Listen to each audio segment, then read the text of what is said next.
Welcome to Identity Unboxed, where we provide mentorship and promote representation for Black professionals in the advancement of the Black community. We are seeking guidance from exceptional Black leaders, scholars, and professionals with expertise in their respective fields. We hope to foster a space that promotes authenticity, inclusivity, and restoration for our listeners while exploring the intersection of our personal and professional lives. This project is a culmination of our lived experiences as young Black professionals to transform our life trajectories, to overcome adversity, and reach triumph. Our intention is to inspire you on your path to discovering your purpose.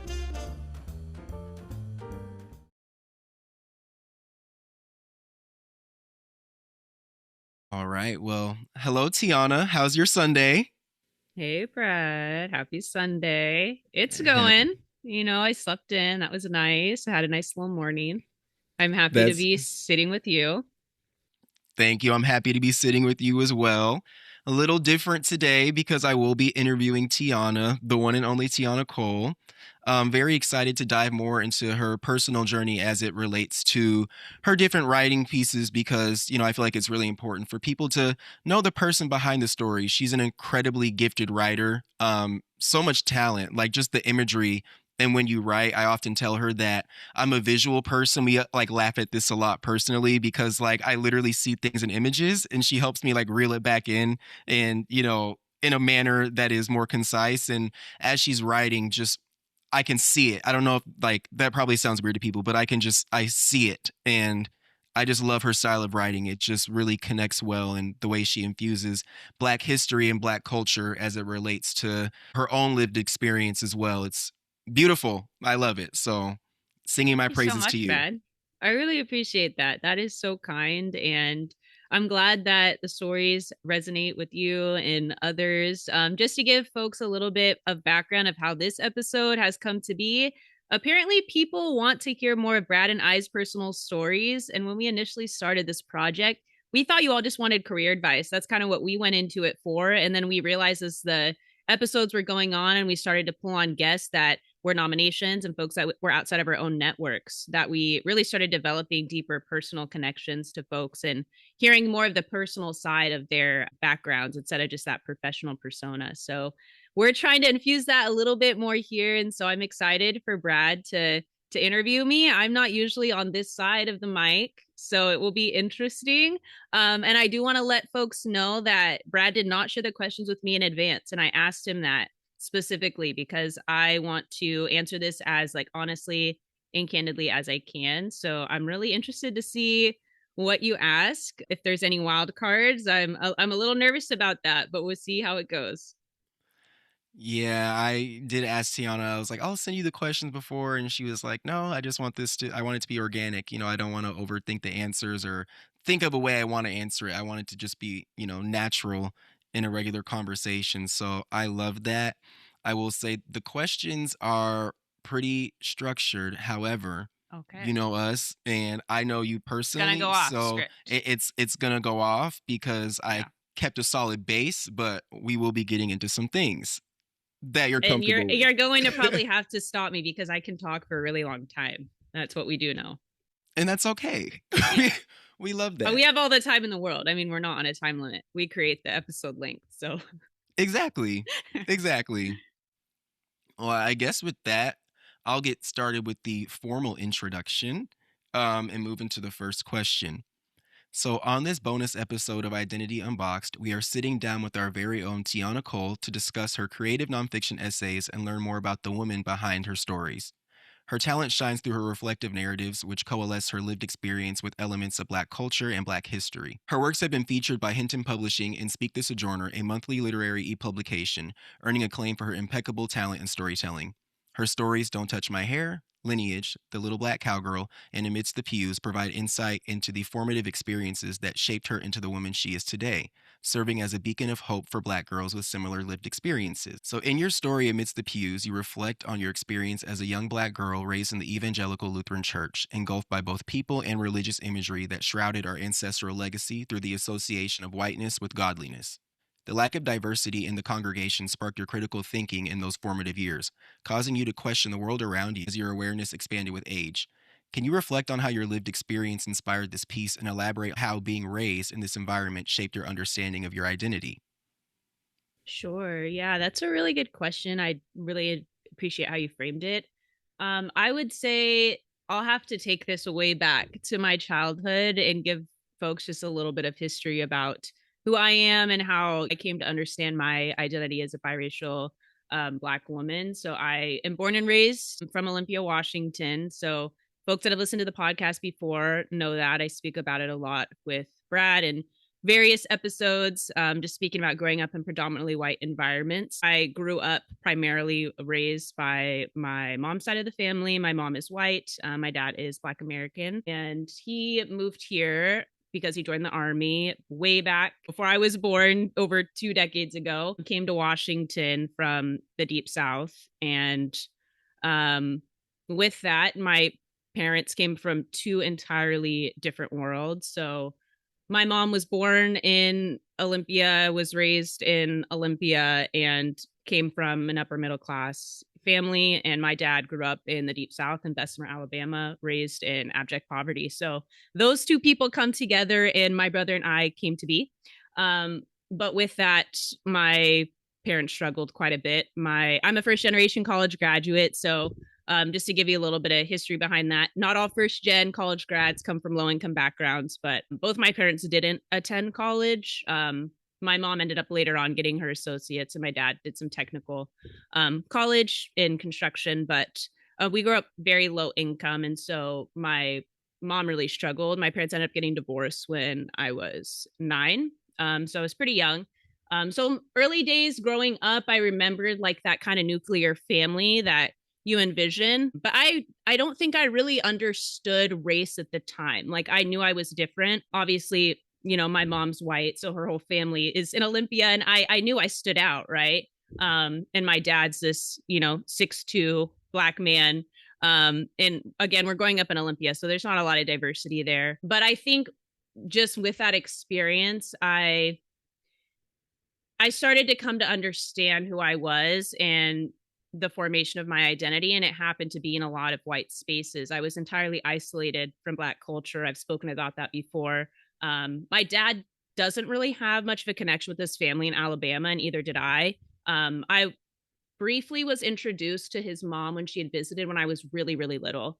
So I don't remember much about it. Probably before I was even like 5 years old. So I was really just raised in white culture. I was immersed in it, from everything, from the schools I was in, from the communities, my friends, in the church. And so, getting back to your question about the church, so that was a religion that my mom had been raised in, my grandma as well. It was the Evangelical Lutheran Church. It's the Wisconsin Synod for folks that are unfamiliar. And the religion is very traditional and conservative. It was pretty restrictive in terms of women's roles in the family and in life. And my brother and I were the only Black people in the church. I mean, this was a congregation of, it wasn't a small congregation by any means. It wasn't a mega church, but there were at least 50 to 75 members on an average Sunday. So my mom, again, she struggled. She was on Section 8, living on welfare. So my grandma kind of raised me, essentially. So she takes me in and we start going to church. That's just something that we would do on Sundays. So she took me as a kid. And I would say, I did develop some fundamental values just in terms of like service to the community, integrity. That's something that's really important to me, having respect for everyone I meet and sharing that love. But I found that in that religion, it didn't allow me to do that in the way that I felt was authentic to me. And it seemed very exclusionary. And I can share a story about when my mom was getting the divorce from my dad. I won't go into the details of the reason for it, but she had ended up wanting to file for divorce, and it ended up going to the church for guidance. So my dad wasn't a member of the Lutheran Church, but he did just kind of attend. It was just something that we had done as a family, not super consistently. But anyways, they did go for guidance from the pastor at the time. And my mom had been born and raised in that church. She was a confirmed member. And then she, after not wanting to repair the marriage, was excommunicated from the church. So I think I was around like 8 at the time. It was like right before they finalized the divorce. But I remember thinking back on that, and I was wondering, how could she be ostracized from this community that she grew up in? I mean, she went to Lutheran schools. It was something that was deeply embedded in their upbringing. And so I found that to be a little off-putting, and I was a young kid again, so I don't really understand all the politics behind or exactly the reasons, but, you know, from what I could see, they didn't empower women to be fully confident in their own autonomy and independence in their own decisions, and so that to me was a little bit confounding, and I think that's kind of what the entry point was, for me to start critically analyzing it instead of just going every day, or every Sunday and not really thinking much deeper beyond just the sermon we were hearing. And so that piqued my interest to dive deeper into the text. And I now will share that I don't follow that religion. I left that in high school. It was definitely a slower detachment. And then part of that was because my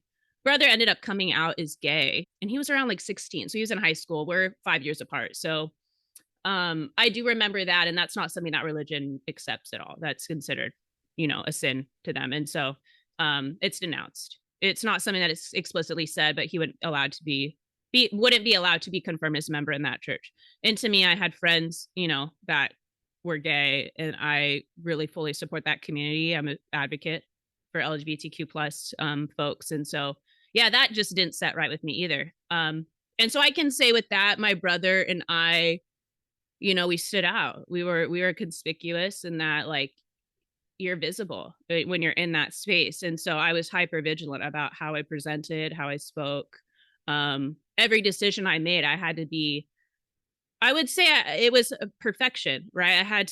There's a type of morality that you have to uphold, right? There's the purity that is deeply interspersed throughout religion. And so a lot of that I had to undo once I moved and went to college and had stepped away from the religion. And now I would say I'm more spiritual, and that I still believe that we all have a purpose and that our fate is laid out for us, and it's up to us to uncover that through the connections that we build with people, but always doing that in love.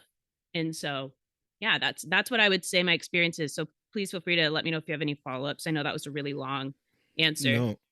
No, it's amazing.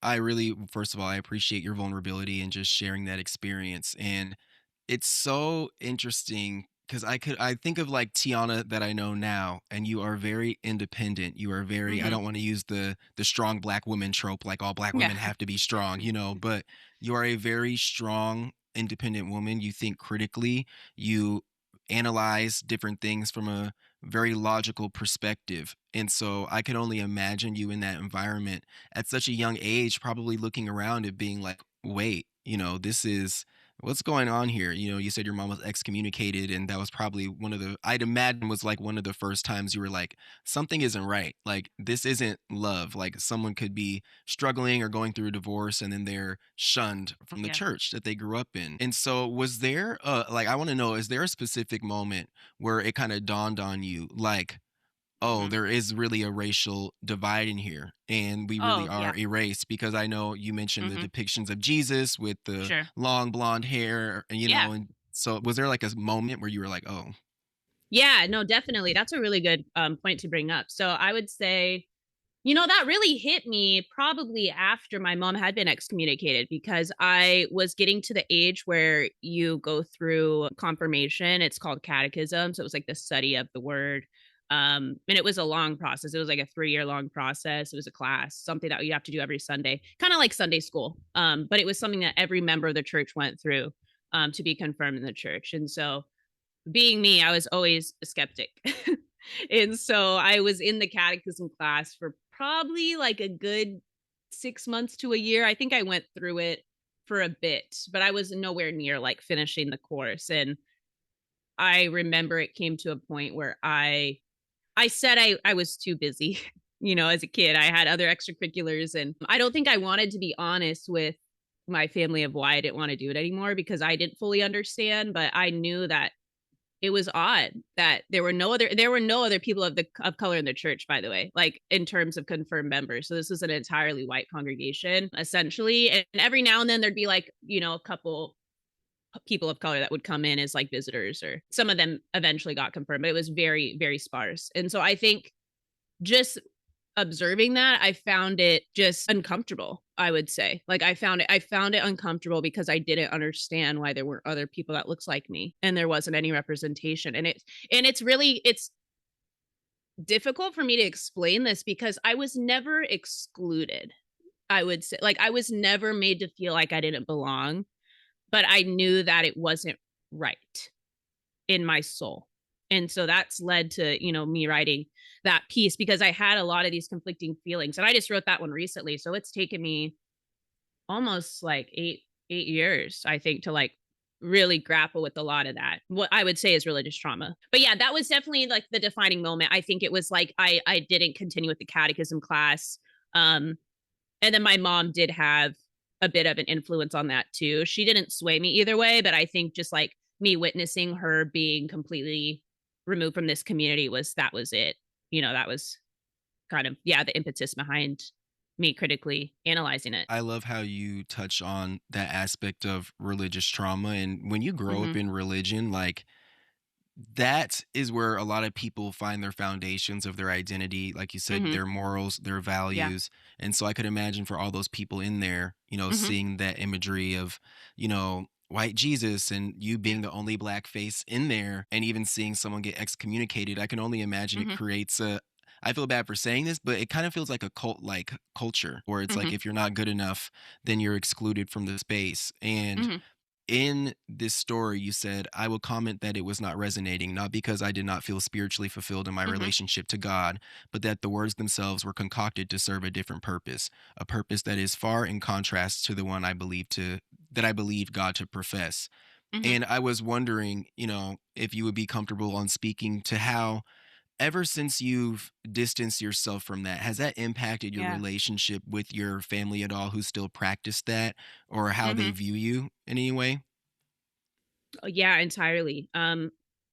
Just being as transparent as possible. I've had to completely cut contact with the majority of my mom's side of the family. I haven't been in contact with my mom for over 7 years. I haven't seen her in 7 years. I moved out, similar to Brad. I moved out when I was 17. I actually did live with my grandma. And so again, like my grandma was a solid rock in my life. Like she was the one that actually like protected me and supported me wholeheartedly more than anyone in my family. So that in itself, like I really appreciate all she did for me. And so I don't want to discount that. But I definitely think that there was distance that was sown between me and my mom's side of the family because of that decision. And there's always subtle,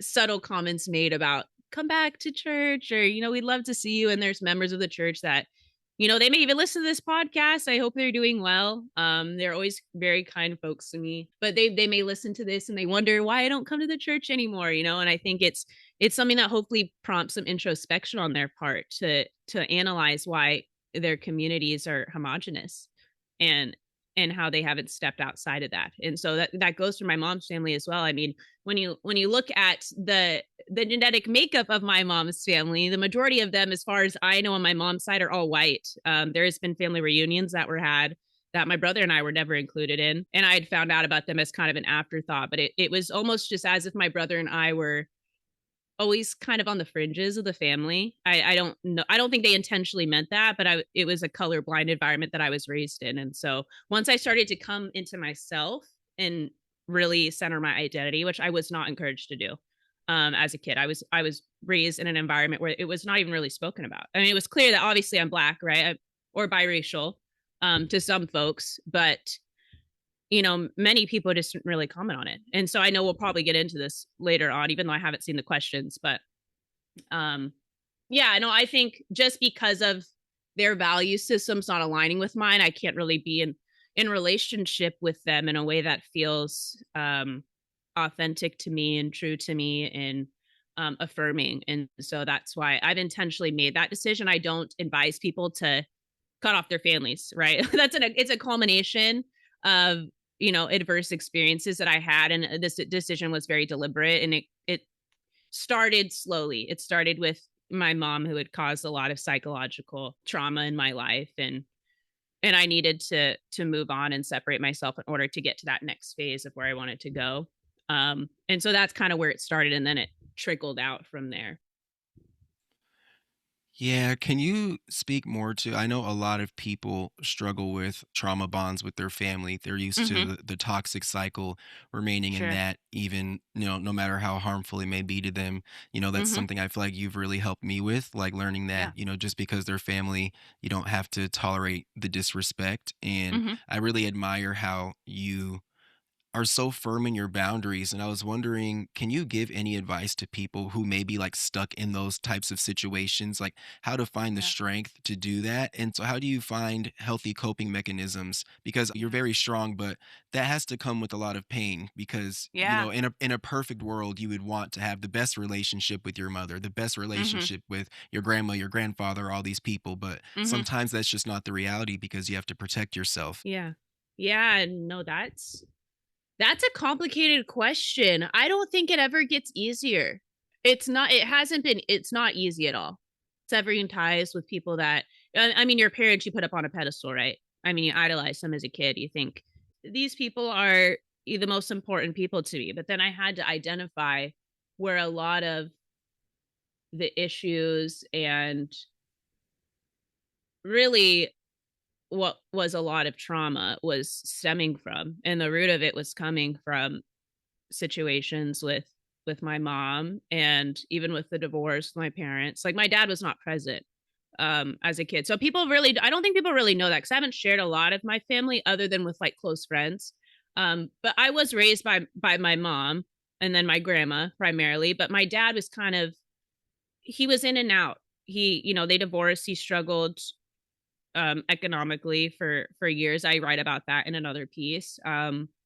He, did construction. He eventually had tried to start up his own venture with a painting business that completely was shuttered during the recession, 2008 recession, which is around the time of when they get the divorce. And so with that, he just really was fighting what I came to know to be systemic barriers and systemic racism. But I wasn't taught that, right? Because I was raised in a colorblind family. So I was taught that he wasn't working hard enough, or, that he needed to prioritize his responsibilities more than maybe these dreams that he had, right? These frivolous dreams, which really was his struggle of being a Black man in America. And from where he grew up, I mean, he was raised by a single mom who was, and I speak about this in the story Lineage, who was a maid in the deep South of Alabama, who grew up during Jim Crow. So that is my grandma B in Alabama, who I haven't spoken to much, other than when I was a kid mostly. But she was a maid in like opulent homes in the deep South. And so he was raised by her and his three other siblings. So she was a mom of four. He never met his dad. So he was raised without a dad. His dad passed away a few years ago, which he came to find out. And so that in itself is devastating, right? So that kind of, yeah, that definitely is something I've reflected upon as I've gotten older. Like I definitely hold a lot of empathy for my dad. Of course, there's things that I wish he could have done better to show up in my life for me as a young Black girl. And then for my mom, she had her own issues, mental health issues, which I'm happy to dive into further, if that's something that we want to discuss. Growing up with a parent that battles with that. I'm not a clinician by any means, but just my own observations. But it was really for my mental sanctity. Like I just had to step away in order. And it was a decision I made in high school because I knew I wanted to go to college. I needed to change my life, and I didn't want to be like my parents. And I made that decision early on. I made that around probably like when I was in elementary school. I knew when I was like 5 or 6 years old, I was like, I'm going to go to college. And I just decided like, I'm going to do it. And so I did. But I knew that I had to change the patterns. And so it makes me a little bit emotional thinking about it, because there was a lot of generational trauma. But I knew that if I want to change the patterns, I have to step out of this. And so I did. And that's what it took. It took kind of severing the ties, unfortunately. I also remember kind of watching this as, we transitioned to Yeah. college and you kind of finding that independence outside of your family and kind of discovering or learning that these things cannot follow me. If I want to show up as my best Yeah. self, if I want to go to where I need to go. Unfortunately, some people can't come with you. And that also goes Yeah. with discovering that blood is not always thicker than water. Mm-hmm. Sometimes your family and Yeah. the environments that you're in really hold you back, and a Mm-hmm. lot of people get stuck in that. Yeah. And so I feel like that like literally goes perfect. I'm gonna jump to Okay. my question about Lineage because I feel like that's like the perfect Okay. segue. But Sure. in Lineage, you know, you kind of explored the illusion of the American dream through the lens Yeah. of your father, who's a Mhm. black man born in the South, and he had Mhm. aspirations to build a business and provide a prosperous life for his children, but was stifled by systemic barriers that many Yeah. black Americans face in their pursuit of solidifying a foundation from which Mhm. generations can build upon. And in witnessing your father's struggle, you began to Mhm. develop class consciousness in a sense, and Yeah. understanding that many of your struggles stemmed from your lower socioeconomic status. You discussed the divorce of your parents, which left you to be primarily raised by your white mother, who was ill equipped to raise black children in terms of Mhm. connecting you to your culture and ancestral roots. And Yeah. through this, you kind of learned that assimilation and conformity were the guaranteed pathways to acceptance and success in a community that was entrenched in whiteness. And you know, I you already spoke to it a little bit, but I was wondering if you could go further into how your father's lived experience in your childhood influenced you and the impact that being raised by your white mother had Mhm. impacted you in finding your identity due to his sparse involvement in your upbringing, you know, following that divorce. Yeah, wow. Where do I begin with that? Well, I think you mentioned like class consciousness. So that was partly because of my dad, because eventually there was a point where I didn't speak to him for over a year and a half, not because I didn't want to, but because he didn't have a phone. He didn't have his phone on, right? Like we couldn't even reach him. He was that down and out. Um, and there was several points where he was homeless and living in his car. So my brother and I just didn't see him. And so I remember like witnessing that and wondering, well, why is that? Why does he keep having such a hard time maintaining keeping a job? He struggled with job insecurity for my entire childhood. Like, yeah, the majority of it. And my mom was working minimum wage job. She was working at a gas station at one point when I was a kid, right down the road from our apartment that we lived in for my whole childhood. We lived in that apartment from when I was probably 5 until like middle school age. And so that was, apartment that she got on Section 8 that actually was it was a pretty nice apartment. But, that was kind of what was formulating my idea of socioeconomics and wondering, well, why is the situation the way it is? Because my mom did come from an upper class background. Like she came from a family that was educated, that owned a home, owned homes, has generational wealth. And my dad didn't have any generational wealth. And so that in itself, the confluence of those worlds it was confusing to say the least. And then mostly it gets formed because, which we probably will speak about the story I write about the Little Black Cowgirl. So I got involved in horseback riding when I was around like 7, taking it really seriously. But that was when I really started to see a lot of economic disparities. These were people that had copious amounts of wealth to spend on a hobby and a lot of free time, a lot of leisure, right?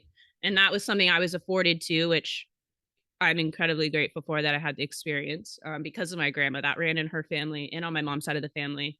My mom, rode horses and competed her whole childhood. And so that was something that was passed down to me. But I was being kind of moved between these two worlds. Like I would be moved into these worlds where these people had, beautiful homes they had horses and stables at their homes and their kids were, they didn't have to work. When I was in high school, I was working at Dairy Queen and Starbucks. People remember that went to school with me. There was a point, which we'll probably speak about later on, where as I started to improve at the sport, we couldn't afford it. I mean, it was just getting completely astronomical, right? And so I started like cleaning stalls at a barn for the trainer at the time, so I could afford the lessons.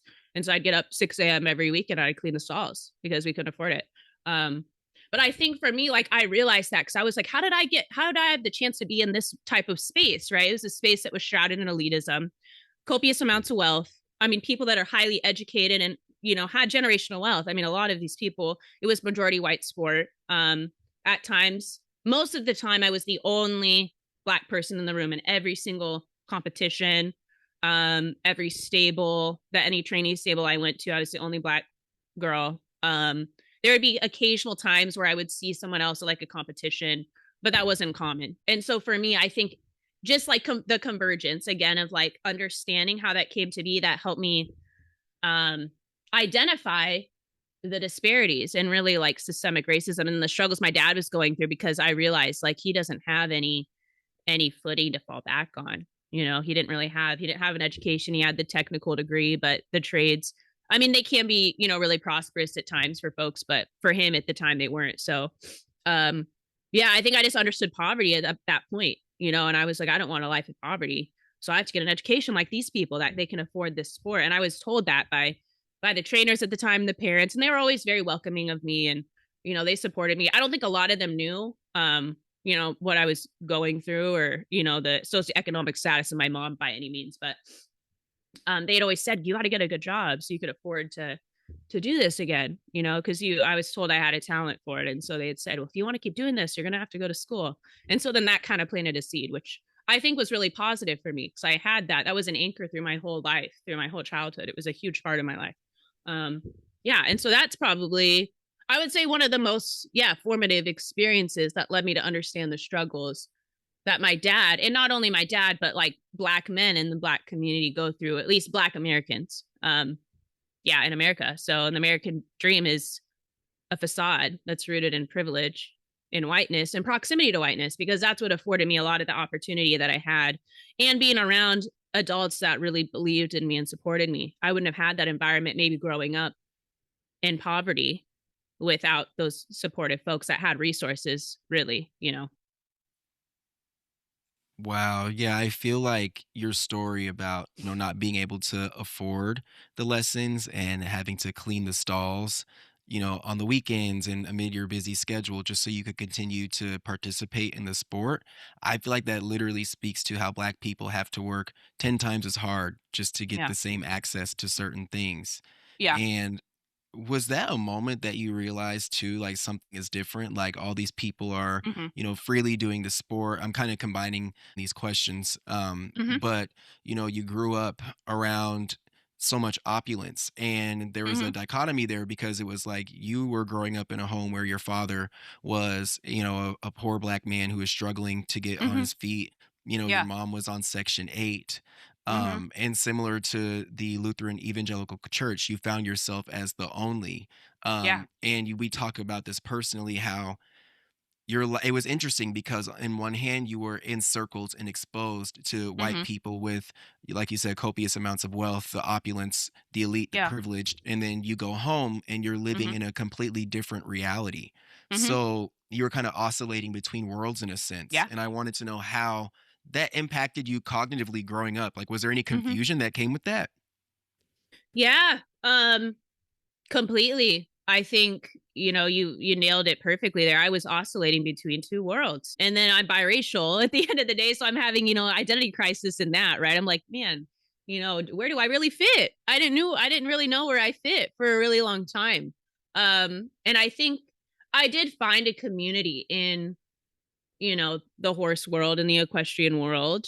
Um, and I'm sure a lot of the people that I grew up with are probably going to listen to this. I'm not in contact with many of them now. I was mostly close with them because of being in that world during the time. But I think for me, what I found most challenging was what you had said. It was about that I didn't have adequate resources to be successful in that sport. And I think I had a hard time confronting it for a while because I was taught to work hard. I was taught that regardless of what you're given, you could continue to show up and you can excel. But then that's when I think that the facade of the American dream kind of started to crack to me, because I realized like that was a sport where you pay to play. If you really want to get to the high levels, there was a point where I was a working student essentially at a training stable. It was a world class training stable, and that was the opportunity I was given to, clean the stalls, to pay for the lessons, and I was afforded the privilege to work with horses that cost more than a down payment on a home in most areas. And so for me, I was, it was disconfiguring. I was like, this is not normal, right? Like this is not normal to buy a $50,000 horse. Or that's really the amount of money that people would spend, or to spend thousands of dollars to go and travel to go to a horse show. And not to say that those people, shouldn't do those things. Of course, it's something that brings them joy, right? If I had the means to do it, I would have done it. But we couldn't afford to go to that level. And so for me, I think I just really developed a sense of like resilience. And I really am grateful for it. It taught me that, and it taught me patience, and it taught me diligence, because I really dedicated everything I had. I put in the hours. I would, be there 15 hours a week sometimes. There was a point where at a different stable that I had been riding the school bus out. This is how far in the country our high school was, by the way, to people listening, because they don't really know where Tumwater High School is. But there was a point where we moved the horse to a stable that was close to my high school. So I would take the school bus out. This was like my sophomore year of high school. And my high school had an equestrian team, by the way, which I'd been on for a couple of years. So that's, again, we're in the country here. So I would take the school bus out to the stable after school, like nearly 4 or 5 days a week. And then I'd be there on the weekends, like pretty much the whole weekend. Just really finding a love for every aspect of the sport, just as someone would, go home and watch film as an athlete, as a football player. I'd go home and I was given film from my trainer to watch, to pick up different techniques and skills.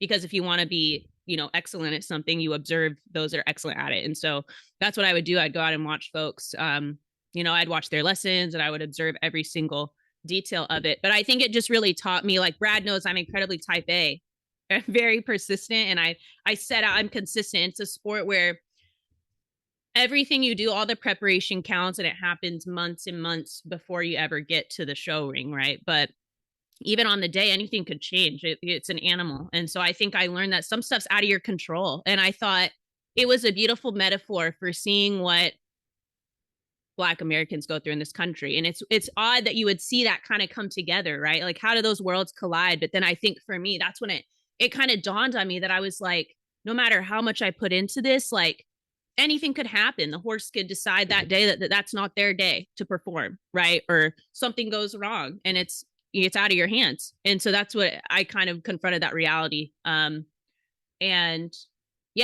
think it just molded me into the person I am today, and just having that like belief in myself, and that regardless, you can put in the work, and not to be a cynic, but sometimes like you're going to confront systemic barriers, and simply they're not always meant for you to topple. Sometimes you're going to have to pivot. And that's kind of what I, decided to do with that. It wasn't the space for me to flourish as I am as a biracial Black woman today. I don't think I wasn't fully self-actualized. I think we're always evolving. But I in no way really ever spoke about race or anything like that. And I dealt with instances of racism in that world, which many people listening to this are probably going to be surprised about, because I never spoke about it to them, because I was around all white people, right, who maybe committed some of the microaggressions. That's what formed who I am. And I see it every day, the patience, the diligence.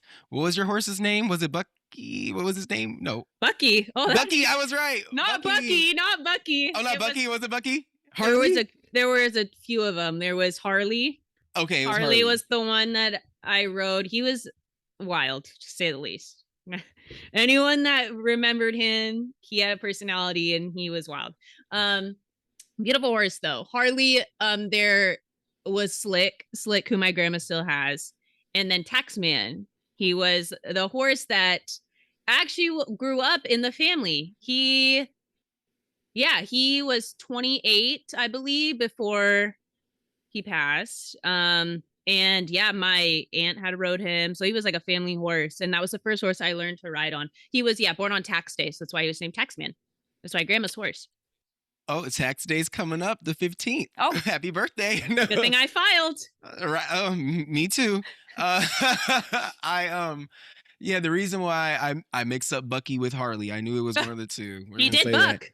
He was bucking. And so I was wondering, because you've told me about Harley before, and how you really had to learn like patience with that horse. And we've kind of like talked about our different dynamics, because I can, I'm definitely not the, easiest person to work with in some senses, in some regards. And we talked about how Harley taught you patience. And can you share, I just want to hear you share more about that story with that horse, and how you got him, and how that taught you patience, and that not everything is in your control, because I've heard some stories.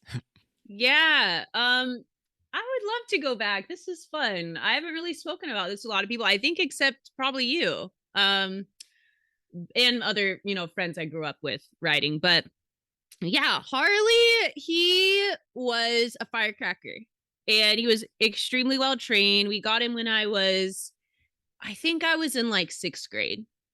Because the older horse tax man, it was getting to the point where he needed to retire. And horses usually they can compete up until they're in their like late teens, but that's kind of like they're senior citizens at that point in their 20s, they're getting up there. And so Taxman was getting up there and it was time that we got a younger horse to compete with. And so we got Harley, and Harley, he had, what we've discovered to be, without getting to, I guess, like technical for folks that don't understand like the terms and everything, but he had been kind of overridden and overshown and competed. And so he developed kind of an aversion to being in the show ring. And so he had been kind of like ridden into the ground, basically.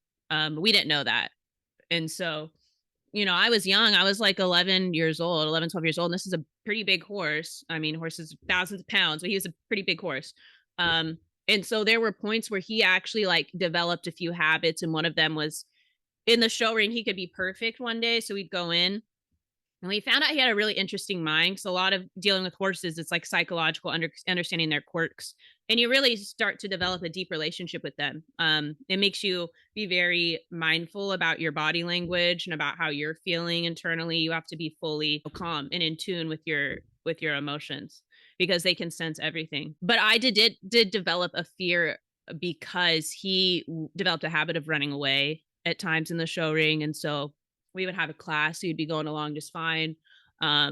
And it was funny, even at one point I was at the Puyallup State Fair, that's kind of like the goal competition at the end of, I competed in 4-H. So for folks that don't know what 4-H is, it's like a nonprofit for youth to develop various projects. And one of them actually is horses. And so that was the one that I was involved in. And so there's others, there's science and math and arts and things, but the state fair is you qualify for the state fair. And so then I was able to go to that competition a few times, but it was funny. There was a comment once that my trainer's husband, I think, had made, and he had said, oh, he looks like he's going along just fine. Because we were in the championship class, or before the championship class, it was to qualify for the championship class. And, we had a perfect class, first few go rounds, and then we would turn to reverse to go the other direction. At that point, because he had been ridden into the ground and shown so much as a young horse, it started to, impact him, and he wanted the class to be done. And so that's what he would do. He'd either buck, he'd go run off. And he was like uncontrollable. Like there were times where like he literally would run and there was just I would just have to ride it out. It was scary. And people watching, like they couldn't believe it because it'd be like out of nowhere. It was just like a switch in his brain. And then we came to wonder like if he actually had like some type of psychological issue too, because he would have like a mental break. It would be like, it was just so random. But I got to the point where it was like fearful. And so then we ended up getting rid of him and selling him, which was really unfortunate because we really loved him. He had such a fun little personality, but I think he was just kind of worn out. But yeah, that experience in my life, I think for me, that's when I became a lot more skilled at the sport because of that, because he was so unpredictable and I had to be aware of every single little thing I was doing. And then we started to understand like what the events were that was really good at. And we found that he liked, trail, which was an obstacle course for people that don't know what that is, but he was really good at patterns. It's like his brain always wanted to be stimulated. And so then that's all we would do. So like there was one point where the county fair was like where we'd compete every year. And so at the county fair, there was one year where I only could compete in the classes that were patterns. And normally I'd be in like 15 classes. We would do all the classes and we could only do like 3 classes. And so I would do the dressage class. For people that don't know what that is, that's what you see in the Olympics. So I would do the dressage class. I did the showmanship class, which was an on-hand pattern. And then I would do the trail class. And that was all I could do. And then I would just have to sit out the rest of the fair because he would run away it was just wild, but he would be perfect. So we'd go in those classes. And I think we actually, just such a long time ago, I think we actually won all the classes that we had done that were the pattern classes. So it was just funny to see like, well, I guess we figured it out, but it became like, it wasn't sustainable. It's where it was like not fun anymore for me. And so that's partly like what led to us getting rid of him. I really appreciate you sharing that because I feel like, when we've talked, that's how you've learned to develop some patience, in some scenarios because you had to deal with that. And like you said, you had to be very mindful. You had to, and you grew a bond with him. And unfortunately, he is a horse, and I know he was an animal that needed to perform. Exactly. So it's Yeah. like, I love him, but sorry, Harley. But Yeah. yeah, I just loved hearing that story when you told me. And it's kind of staying in line with that, I wanted to have a little Hmm. positive note before we got into some other things. Yeah. Um, but you mentioned dealing with all the systemic barriers, being the Hmm. only one in the space, Yeah. navigating this opulence and oscillating between worlds, and Hmm. really coming to understand what it means to be a Black woman in that space. And previously, you mentioned growing up with a mother with mental health issues. And I know there were instances where she did try to sabotage you and your growth and your success, primarily in equestrianism and obviously in other areas. But Hmm. I was wondering if you were comfortable maybe speaking to that experience, because I really feel like it Yeah. shows how you were facing barriers as a Black woman in that sport already. And then at Hmm. home, you were, from the people that are supposed to support you, they're trying to stifle your growth. And so it was Hmm. coming from all angles. Yeah, I'm happy to speak about that. I think, like you said, there was like compounding pressure and stress because I was the only, right? So it's like I'm hyper visible everywhere I go. I didn't believe in imposter syndrome. That wasn't something I ever thought was a thing because I knew I was capable, and because I stood out, I knew I wanted to perform as best as I could and get better every single day. And so for me, that wasn't ever something I dealt with internally. Like I never felt like I don't belong here. I was just confused why I was the only one. And so that to me, like as a young kid, but then as I got older, then I started to understand.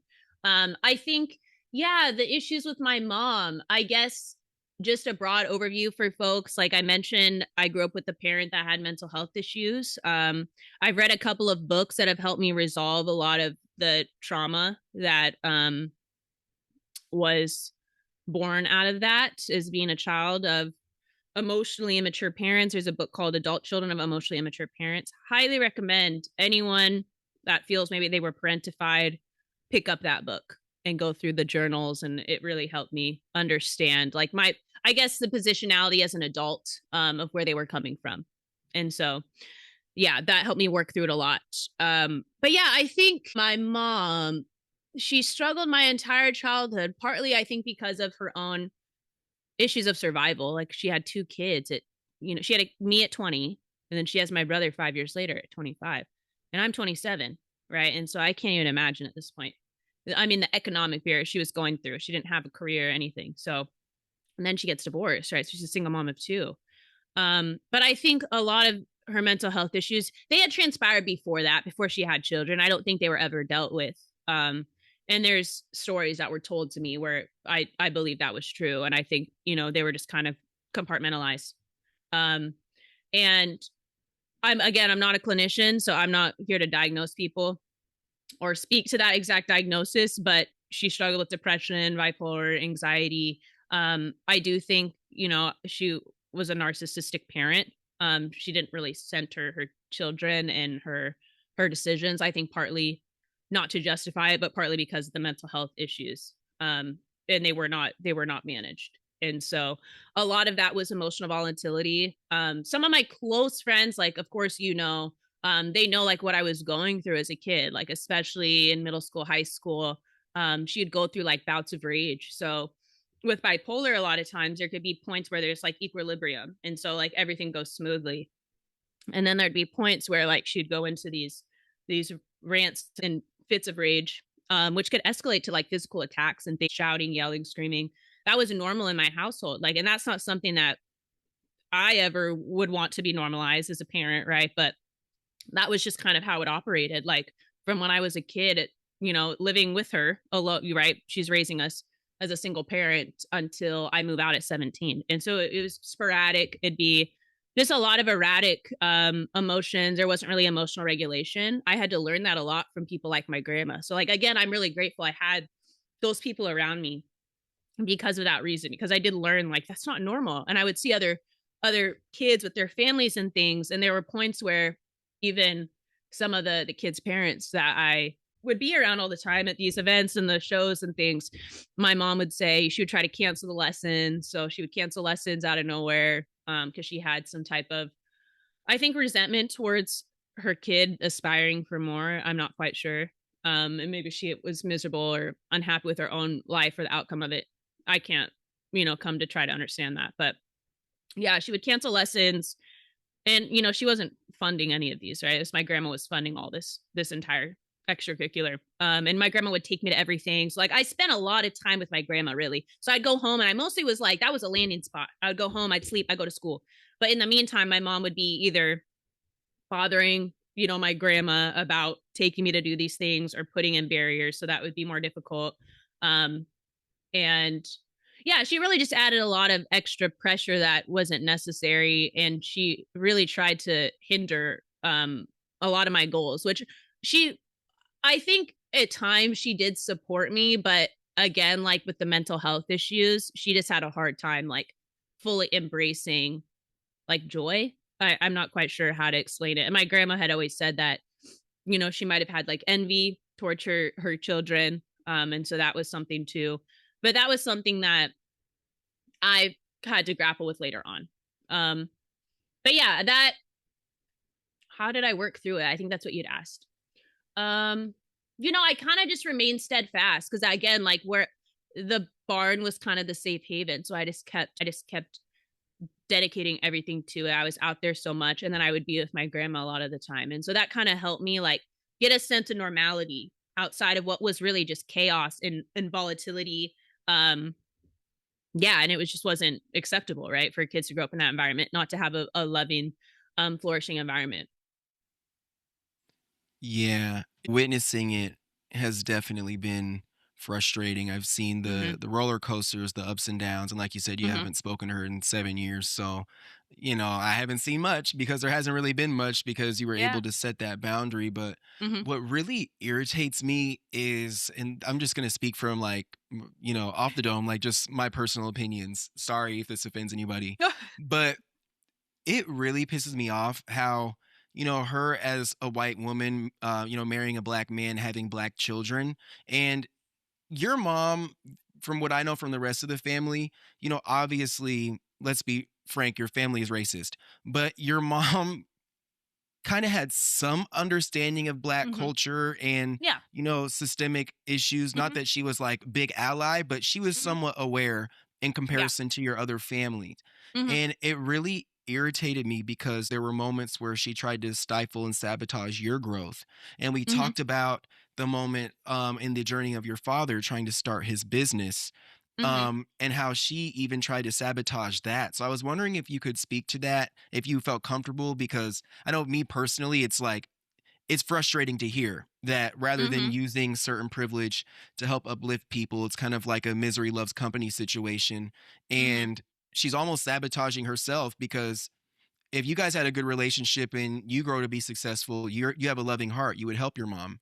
You know, Mhm. if her husband was able to get his business off the ground, she probably would have been loved and taken care of. So I was wondering if you could speak to that too, because it seems like Yeah. around you and your father, there was just a whole lot of sabotage. Well, yeah, it's hard for me to explain. I don't know if I could explain the reasoning behind that, behind the, you know, that decision. All I've heard is like secondhand, right? It's from my dad. And so that's going to be biased. But yeah, I think, you know, I write about that. I write about how he tried to start his own painting business. He's always been entrepreneurial. So that was something that he tried to do. And I don't know, there was a story he had shared with me that, you know, he was trying to get clients at the time and there were points where it was getting off the ground, but it wasn't like consistent. And so I think there was a time where he like really needed a client or something. And it was like, you know, a do or die thing, literally, not literally do or die, but like a survival thing. Like they're going paycheck to paycheck at that point, living off food stamps and stuff. So I think that the issue was someone had called and then she like didn't tell him the person called who was the client and like explicitly didn't share that with him that, you know, there was someone that wanted his business and she didn't share it. So I don't know why someone would do that, right? Like I couldn't even believe that personally. I would never do that to someone that I love, right? That, you know, I'm raising children with. So yeah, I do think my mom had an appreciation for black culture. And that was something too. She did step outside of the family's, you know, the confines of the family, right? Like she had left a lot of it other than like she was still kind of in the religion, but not to the point of where, you know, she was conservative or but she was progressive. And so I think that, you know, we've spoken about this in our own personal conversations, but interracial marriage was not something that my family supported. I mean, that is how, I mean, frankly, racist family was. You know, my dad had shared stories with me, and this is what really helped me understand the racism in the family. It started to become more prevalent as I got older, but he had said, you know, when I first met your grandpa, for example, on my mom's side, you wouldn't shake his hand. He left the room, right? It was like the first time they ever met to go to a dinner at his house. Um, and yeah, I mean, I think he was kind of disparaged by some of my family members. I don't think some of it was intentional. Some of it might have been, but you know, they'd always say, well, he's not getting it together. And, you know, he was struggling financially and he couldn't really provide for my brother and I in the way that maybe they thought was standard. Right. And so, yeah, I think, I don't know why she would have sabotaged his dreams. I can't even really tell you that. I think that's obviously something that she has to work through. But from my perspective, it's not something I would ever be able to conceive personally. Yeah, I don't know if that Y- answers the question. Does that Yeah, answer the? Okay. no, it does. It's really hard to conceive how someone would sabotage and go out of their way to harm people that they love, especially someone as Mm-hmm. close as a daughter, Mm-hmm. and a partner.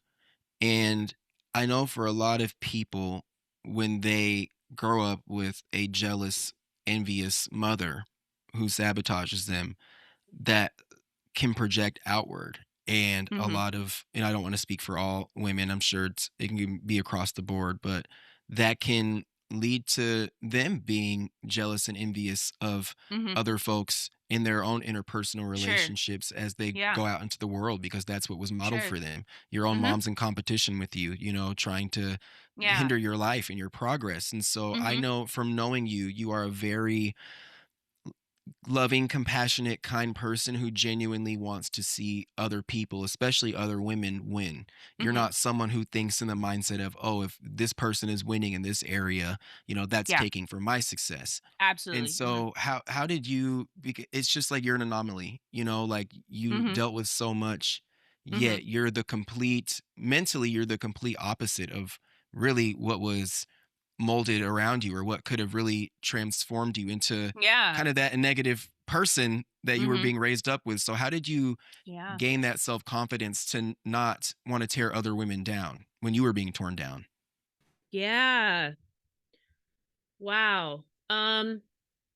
You know, I think I always had a joy. Like I always had joy as a kid. I always found it, and I think it actually made me sad to see my mom the way that she was living her life. You know, it was very upsetting. And then later on, she struggles with substance abuse issues, which partially led to me severing the ties with her. But I think it was really my grandma. You know, my grandma played a really large role in my life. Like anyone that knows that, you know, did the horse stuff with me and stuff, they know my grandma was there all the time. Like people would call her T's G-Ma. You know, she was G-Ma everywhere. Like they knew her, right? Because like she was always there for me. So I think like she was such a positive person in my life. And she really taught me how to like support other women. She was always very supportive of other women and she always spoke highly of me and she always would, you know, speak words of positivity into everything I did. And she absolutely did as much as she could. Like she was a single woman at the time and she got divorced when my mom and my aunt were kids. So she'd been divorced for a long time, but she was, you know, living on a single income. Like, so she was making that happen and doing all that, you know, extracurricular stuff with me with limited financial means, really. She didn't have a partner or anything. So, um, yeah, I think she really just she invested a lot into me. Like she invested a lot into me financially, emotionally. She was really like the solid rock in my life because like both my parents weren't there, right? They were, I mean, it was unstable, the living environment. And so that was actually what led me to move out and live with my grandma in high school, my senior year of high school, because I was already spending so much time with her anyways. And then even in college, like when I came home for those first couple summers, I lived with her. And so she treated me, you know, obviously as I'm her granddaughter, but she treated me as if like, you know, you're my kid. Like that, she felt like my mom. I would tell her, you feel like my mom, but like she really was because she would just do everything. And so it's sad to me that like I couldn't have that relationship with my own mom. And I always wanted that. But, you know, and it's not to say it couldn't happen. I think it's just she had a lot of issues to work through and to find happiness. And so that to me, like, I've always centered my own well-being, because I know you can't have joy if you don't have a full cup, right? And so, like, that's something that I pour into others because I've poured into myself, and that's partly because I've had to cut ties with some of those people that were draining me, right, and draining the joy. And so once I felt the joy start to be minimized, right, through being in relationship with some people, I had to forego being in relationship with those people. Yeah, it's just like you said, it's unfortunate because everyone, you want to have that relationship Yeah. with your mom. That's Mhm. something that a lot of people long for. And I feel like, this is where we connect because I feel like we had a similar upbringing in the sense Yeah. that our moms were kind of off their rocker and our grandmas both kind of stepped in. Yeah. And we both have white It's grandmas. So tumultuous. it's, yeah. And we both have white grandmas and they stepped up to the plate. So I guess thank you to the Hey, allies. No, shout out to them. Shout out to them. shout out to Who knows them. where we'd be? I don't know. No, I always say that. Like Yeah. people, I say the same thing. People are like, Yeah. how, given your circumstances, how did you become who you are? And I'm like, it's my Yeah. grandma. Like It it takes really one is my, person. it That's takes what I tell one people. It really, person. and that was the thing, like, reflecting as an adult, I realized, like, it took one person to be that person for me to change the trajectory of my life. Like, of course I had to do the work, right? But like, she was the one who was like, no, like, I'm going to speak these words of motivation and positivity to you and ensure that, like, I do as much as possible to make sure you can be successful. And so, like, Mhm. that's now as an adult for me, like, I want to be that person for a kid. Like, even if I don't have my own kids, right? But I'm like, I want to be that person that they could look to, and they know I support them, I champion them, I advocate for them. And that's why I advocate for other women too. Like, I want all women to be successful because I know what it feels like to not have women support you, right? And so, yeah. Absolutely. And I'm grateful for your grandma and the fact that Me she too. helped you get into a lot of things. And luckily, she was unlike your grandfather, which is something Yes. that I would like to discuss. There have been instances where, your grandfather's made his racism very clear, like when he refused to shake your father's hand. Hmm. And I was wondering if you could kind of elaborate on that because I know there are definitely some stories where there was some Hmm. preferential treatment to your white cousins in comparison to you and your brother. Yeah, I think there's white supremacy that's rooted within most white people, right? And there's implicit bias, and white people have to go through that. Everyone has to go through that. Undoing that programming that happens through our schooling system, through our media, through our bubbles of interpersonal relationships we're in. And so, yeah, I mean, there are instances of racism I've dealt with from my own family, not just him. There's comments that had been made about explicitly saying that I'm arrogant, for example, because I went and got an education, um, saying that I would be see you in the big house. Has been a comment that was made, and I should preface this with, he did have substance abuse issues, so I don't know if those were playing into it. He is, I think, majority of his life, so that maybe amplified some of those bigoted beliefs he already had. But there are instances, like there was a moment where there was one holiday where gifts were brought for my cousins and not my brother and I. We didn't have really a relationship with him. Like, there were moments where I think he attempted to try to initiate some type of relationship when we were kids, but he made comments about my brother. These are things I don't even want to repeat, quite honestly, but they're rooted in anti-blackness and racism. Um, and his views on black people. And so that's not something that's new. I think that's pervasive throughout society, right? Anti-blackness. But yeah, that's partly why I had to sever ties with that side of the family, because of the complacency. And I got tired of being the person to try to call it out. And initially, growing up, I had said that he was racist, but the family didn't really address it. It was just kind of like, well, you know, you continue to move on, business as usual. But then as I got older, like once I went to college and stuff, I started to explicitly call it out, like at family dinners. And I'd say, like, that's a racist comment. I don't really appreciate that. Explain why you would say, such a thing. There's been instances where I've been told I've never experienced racism in my life from my white family. Mhm. Can you believe that? Um, and so Yeah. that was the environment I'm growing up in. These are people that are not only, and I don't want to say uneducated because I don't think it requires a formal education to be anti-racist. I think like they just didn't have the depth of the historical trauma that Black people have faced in this country. I don't think they understood all the odds that have been stacked against Black Americans. And so, yeah, it was just a pull yourself up by your bootstraps type mentality. That's just what I was taught. And so, yeah, that was like completely just, it was appalling. I mean, and when I tell these stories, people are like, what? They can't even believe it. Cause like to me, these are just things I was just hearing, you know, like even with my dad would say he dealt with racism trying to get jobs, right? Like he would get rejected from jobs, go to job interviews, like, well, I think they were racist.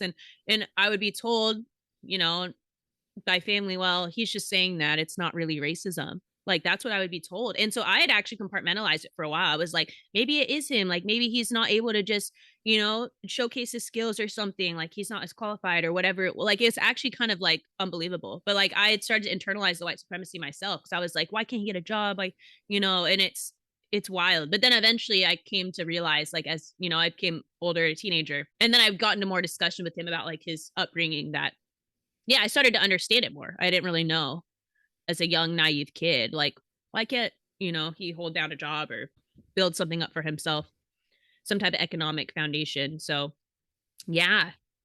Does that answer your question? Yeah. And I feel like, especially being raised in a colorblind family, it would be so easy to, you know, that they don't even acknowledge your Blackness or the impact that it would have on your life. No. Because they personally don't believe that it has any impact. They are the type of people that's like, oh, MLK died. Ever since then, it's peaches and gravy. You know, Black people are doing just fine. And it's their fault they're in this situation. And so I could see how when you're raised around that, you know, it could be internalized. And what I think is so, what really gets me is how they will use a successful Black person kind of as the person, Example. the example, you know, like, oh, they did it, why can't you? And I feel like Yeah, in which is many a ways, racist trope. Yeah. exactly. And I feel like in many ways your family used your success to justify their racism. It's weaponized. You know, they weaponized your success to really justify their racism. But there was a moment in particular that I think is really powerful, you know, in the way you really kind of stuck it to him, in a sense of acknowledging that, yes, you know, systemic barriers do exist. Like you said, you were at dinners and they would say things and they told you you had never experienced racism. You know, you were going to college, you were getting the degrees, you were so successful. And here were people who didn't do half of what you've done, but the reason why they were able to get by is because they inherited a home. Is that correct? Yeah. They had substance abuse issues. They weren't necessarily on the best path. They hadn't done half of what you done, but yet they inherited this home that they were, you know, and so they look at you and talk about you. And it just, it's the epitome of, you have to work 10 times as hard to get a fraction of what they have. And so how does that, like, can you share more about that moment? Because I know that was a very like pivotal moment and defining moment for you and how you decided to move forward with your family. Yeah. I think it was a pivotal moment, but it was like an accumulation of years of not being heard, right, or seen for who I am. And so I think that was kind of that was a defining moment because it led up to that point. But yeah, there was, you know, there had been comments that were made at one family dinner. This was years ago. I was in college at the time, but yeah, I can't remember exactly what the conversation was, but it did lead to the point where I confronted the family for, you know, inheriting a home that they essentially didn't work for. Oh, they came from generational wealth. And so they inherited this home and they didn't have college degrees and didn't make a wage that would be able to afford to buy a home in that area, you know, that nice of a home. And so that was something I pointed out as just an example. It wasn't a jab at by any means to try to make them feel like inadequate, but it was just an example of, you know, how generational wealth can set you up for prosperity for your family. And that was not something that I was afforded, right? Being, you know, raised by people that didn't have any generational wealth. And so, and I should also note that my mom does not have a relationship with any of her family. She's been out of relationship with her family for years and years and years, partly because of the mental health stuff, the mistreatment of other folks in the family. And other issues that she's had with them and interpersonal issues, and quite frankly, disrespect that she's received from them too. But yeah, so she's not been in contact with them. So in terms of generational wealth on her part, like I don't know how much that would impact my brother and I. And so to me, like just seeing that the incongruence, I guess, was what kind of just opened my eyes. And realizing that like some people just have an upper hand, like you just have an upper hand, right? And like white privilege, but that's not something in my family that it's acknowledged. White privilege is not acknowledged. You know, things like all lives matter have been said by numerous family members. I've had distant family members I've never met in person. This was back in like 2020 that have commented on my posts for social justice and liberation, that all lives matter, stop with the racist rhetoric. I've been sent conspiracy theories that Obama was not a US citizen by family members, again, I've not met. And so, and then another comment, you know, I should learn something from Candace Owens. So like there's just a lot of white supremacy. And that's the thing. So where it's weaponized to the point of where like they see Black people that they deem, I guess, is acceptable. And then they like tokenize these Black people and they're like, well, so-and-so, you know, they use that as an example. But really it's kind of I think it's a red herring argument where they pick like one, it's like you pick one person to try to like bolster your argument, but it's not representative of an entire community, right? And so that's kind of, I was tokenized in my own family a lot of cases. Well, look at you, you're fine, you've been successful, you got an education and things, but it's kind of that denial and dismissal of like all the other things I had to go through. But to them, it's like, well, that should be a token of honor. Like you overcame all these things and look where you're at. But I'm like, that's wrong. Like inequity is wrong. Like we should repair that. Like no one should have to do 10 times as much to get to the same place as someone else that has all the extra help, right? Like what can we put in as structural supports to help people thrive, right? And so, yeah, that's led to my social justice work, you know? Exactly. And I thank you for sharing that. And I feel like, you know, what your family kind of represents or what they display is the individualistic culture of Mhm. America. You know, it's very pick Yeah. yourself up by your bootstraps. You know, you have to work hard in order to get what you want, which is true. Everyone has to Mhm. work hard, but Everyone not has to work hard. everyone, Mhm. but not everyone is given the same hand. You know, they don't Yeah, have it's the equity and equality. Same, you know, that's the difference. exactly. Yeah. And I feel like that's something that they fail to acknowledge. And kind of going back to, you know, you oscillating between these two worlds, having family that inherited homes, a wealthy grandfather, other wealthy family, Mhm. that, you know, being around the elitism within the equestrian world. There was something that you wrote in your lineage story that really stuck with me because I felt like it was something that I could relate to as we grew up in the Mhm. same town. You know, you talked about a moment where you were judged for something you were wearing. You said, I felt the wave of embarrassment when I showed up on the first day of second grade in one of my favorite shirts. It said baby girl in blue bubble letters with little silver sparkles outlining the words. It was my favorite shirt until that day when a classmate pointed out that I had worn it the year before. I never wore it again.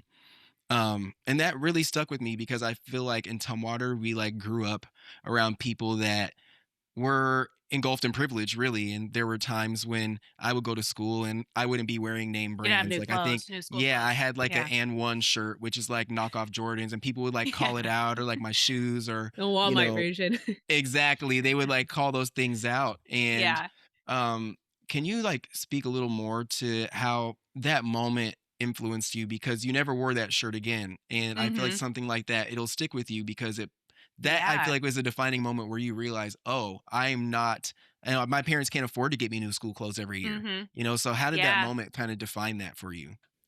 Yeah, that's something I didn't really think about it much until I'd seen a picture of myself wearing the shirt. And I saw that shirt and I remembered about the comment that had been made when I was, you know, in second grade. It was the first day of school and I show up and I loved the shirt. And my parents didn't have enough money to buy like new school clothes. And so I'd be wearing a lot of the same stuff. But I think that was before really my grandma was like really involved in my life. So eventually, like, there came a point where she was buying all those things for my brother and I. Like, she started buying new school clothes for us. Like, she really like took us in as her kids. And so, you know, that was that was before she really had kind of stepped in and taken more of a financial role, because my parents hadn't been divorced at that time yet either, but they were still kind of trying to make it, to build. And yeah, I remember I was just like devastated because I knew that they couldn't afford it, and so it just made me a little bit more conscious, I think, of like how I presented myself. And I was being raised in a predominantly white town, predominantly white schools. And there are instances of racism that I dealt with as a young kid in elementary school. I mean, to even say that, it's like rough because I didn't realize it until like I was older. But there were moments where I was, pulled out of class for being too loud and being rambunctious. I was always like a big personality as a kid.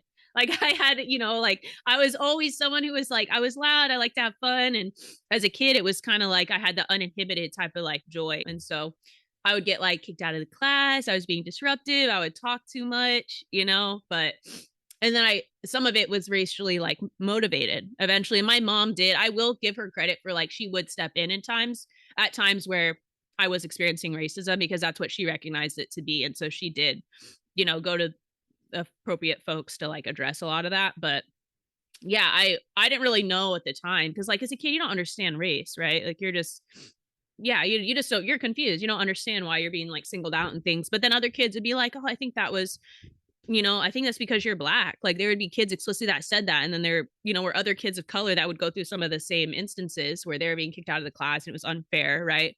Inequitable treatment. And like even something as simple, I remember vividly, like I asked a question in 3rd grade to this teacher that was explicitly racist to me numerous times. And I had gone up to her and I asked a question about like a math problem or something. I didn't quite understand it. And then I was like kicked out for asking the question. I was kicked out of the class for asking for help. And so that to me, like even just looking back, I'm like, that was just, horrible treatment to a child, right? Like, and so, yeah, all that is to say, I think like growing up in those environments, I just felt that I became more aware of how I was perceived by people. And I knew that like I had to show up and always, perform and excel at everything, which is unhealthy at times too, because I couldn't ever just like do things to enjoy them. Like everything I did had to be a competition with myself. It was like, I have to be good at this. I have to be, everything has to be perfect. And that's like, that's not something that's good for your mental health, especially for a young child to be dealing with that. So you're worrying about, how people are recognizing you as a human, recognizing your humanity instead of just being a kid. And so that's really what I was dealing with.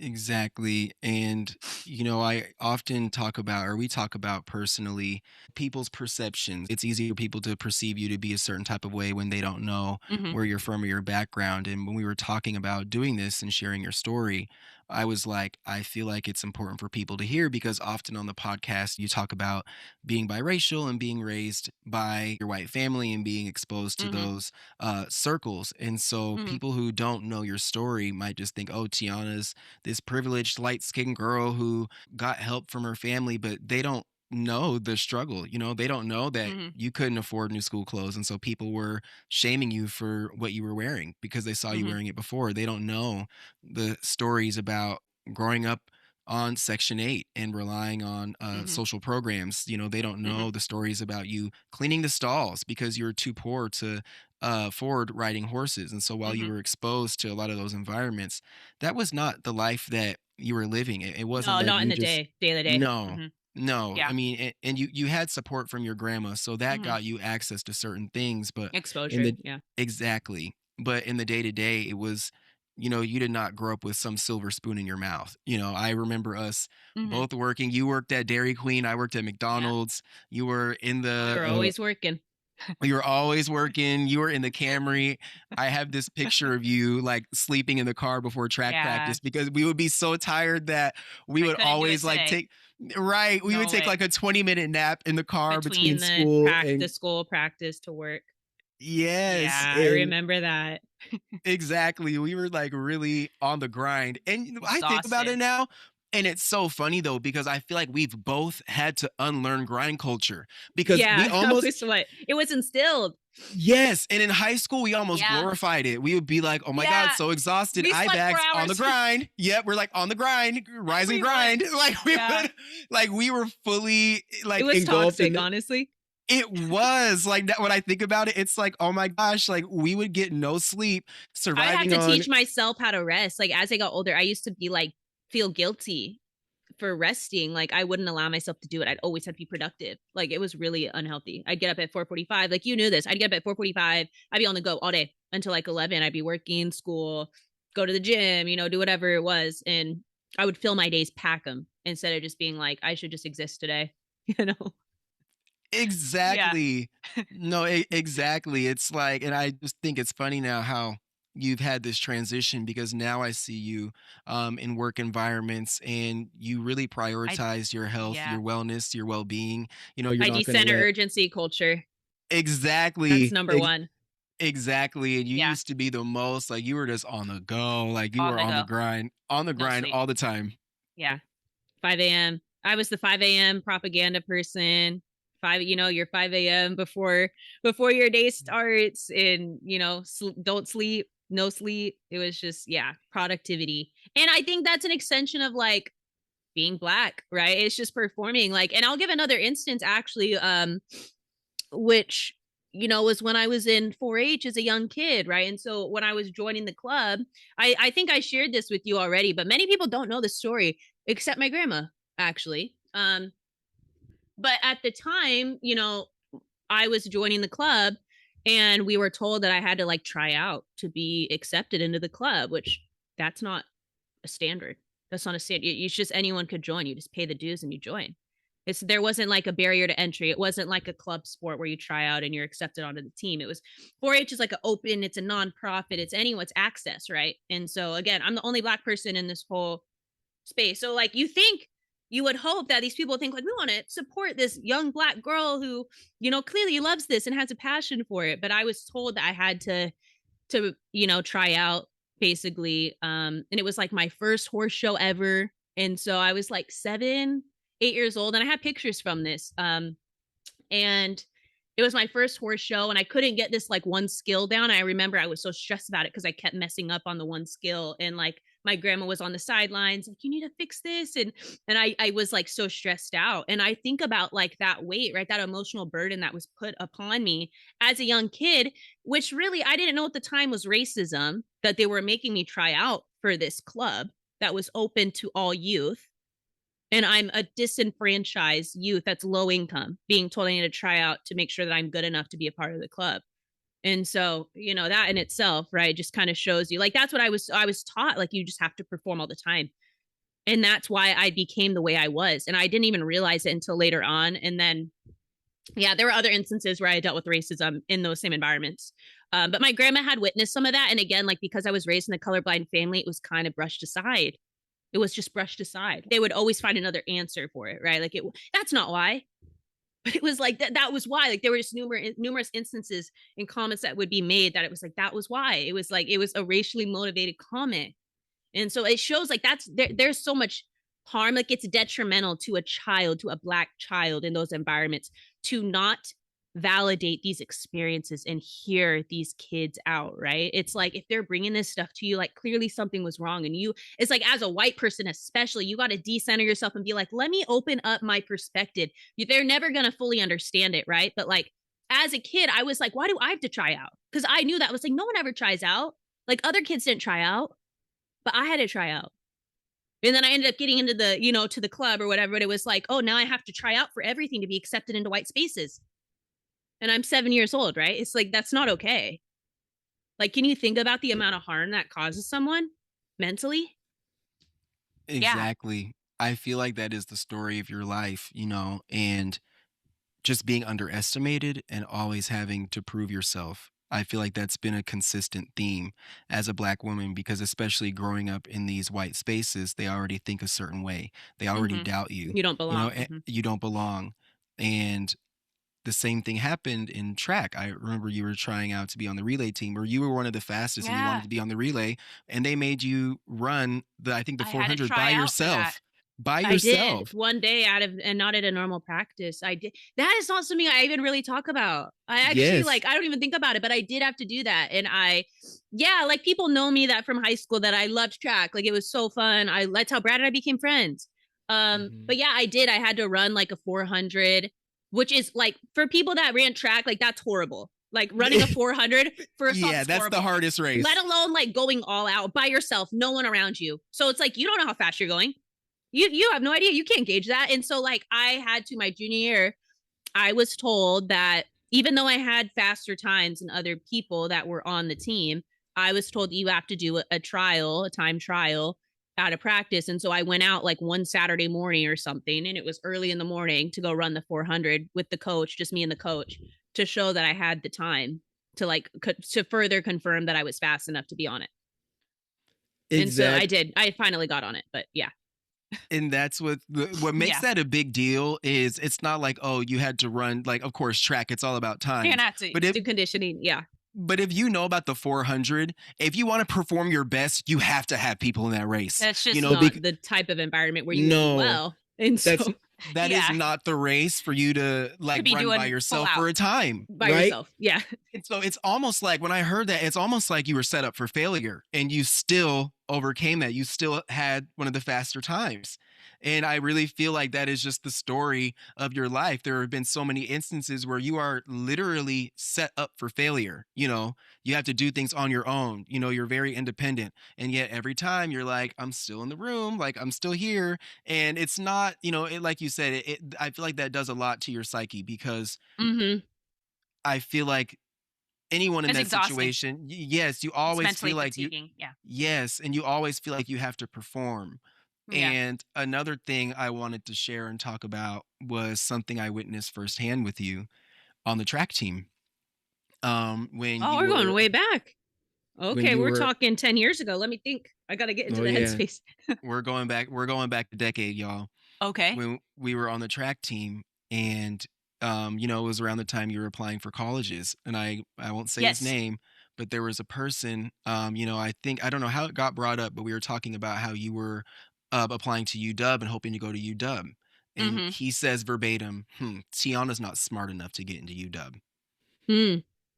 And I sat Which you told me later on. I didn't even know that. So like, I think like years later, I don't think you ever brought it up. Yes, I didn't want to tell you because I didn't, you know, it was it's discouraging. You're like, that's rude. That's very discouraging. And like we know your story again, how you were underestimated. I was in all the AP classes, and it's just the fact that someone said that just shows how they value Black people. It just shows that they value your intelligence just based off of their own preconceived notions about Black inferiority, right? Like they perceive Black people as less intelligent and less capable and that they don't belong, right? And I think the person you're referencing was a white man, right? Absolutely. And, so we won't say the name of that person, but from what I remember, and then actually to that point though, I have shared before when I've spoken on other panels and things that I actually was denied from UW, and so I had to appeal my admission. Many people around me at the time, this was my senior year of high school. Mind you, I didn't apply to a lot of other schools because UW was the dream school. Brad and I went to a conference for Black students in Washington. And so we went to that conference my junior year. And then we, after that, I was like, oh, I'm dead set on UW. Like, this is my dream school. At one point, I had wanted to ride competitively in college. And so that was something I had tried to do. I went to a camp at Oklahoma State to like kind of see what it would be like to immerse myself in it. So that was something I was really, really hoping for. But just the way that sport works, it's like a pay to play. And so like I wasn't able to do the competitions and things to get the exposure needed to even be recruited. No matter your talent, it just didn't matter. Like we did the whole videos and, sending in the footage and things of me riding and stuff, but it didn't really matter because we just didn't have the money to do the big elite competitions to like to qualify yourself, right, for them to be like, you should be on the team. So anyways, after that I got to go solely on academics because I didn't really want to run track in college, and I didn't have the natural talent to even be exceptional at track in college at a D1 level or anything, but I knew I wanted to go to like a big state school. So UW was like the premier school I wanted to go to. But anyways, I was denied getting back to that point, and I appealed my admission. I remember the same night I had been rejected. I got the email and was like, absolutely not. And I just sat down and I just wrote an appeal letter because they said you can't appeal your admission.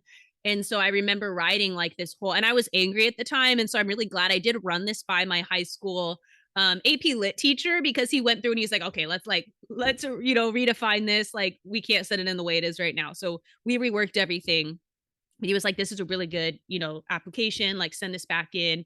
And so we crossed our fingers, and then I ended up getting accepted later on. But it was kind of, the last running the last few seconds of the race. Like, it was close to, the deadline, and I didn't really have any other backup schools. There was like UW-Bothell, which I did get accepted into, but I didn't want to go to UW-Bothell. I wanted to go to the Seattle campus because it was like, that was the big campus. That was the dream. That was the goal.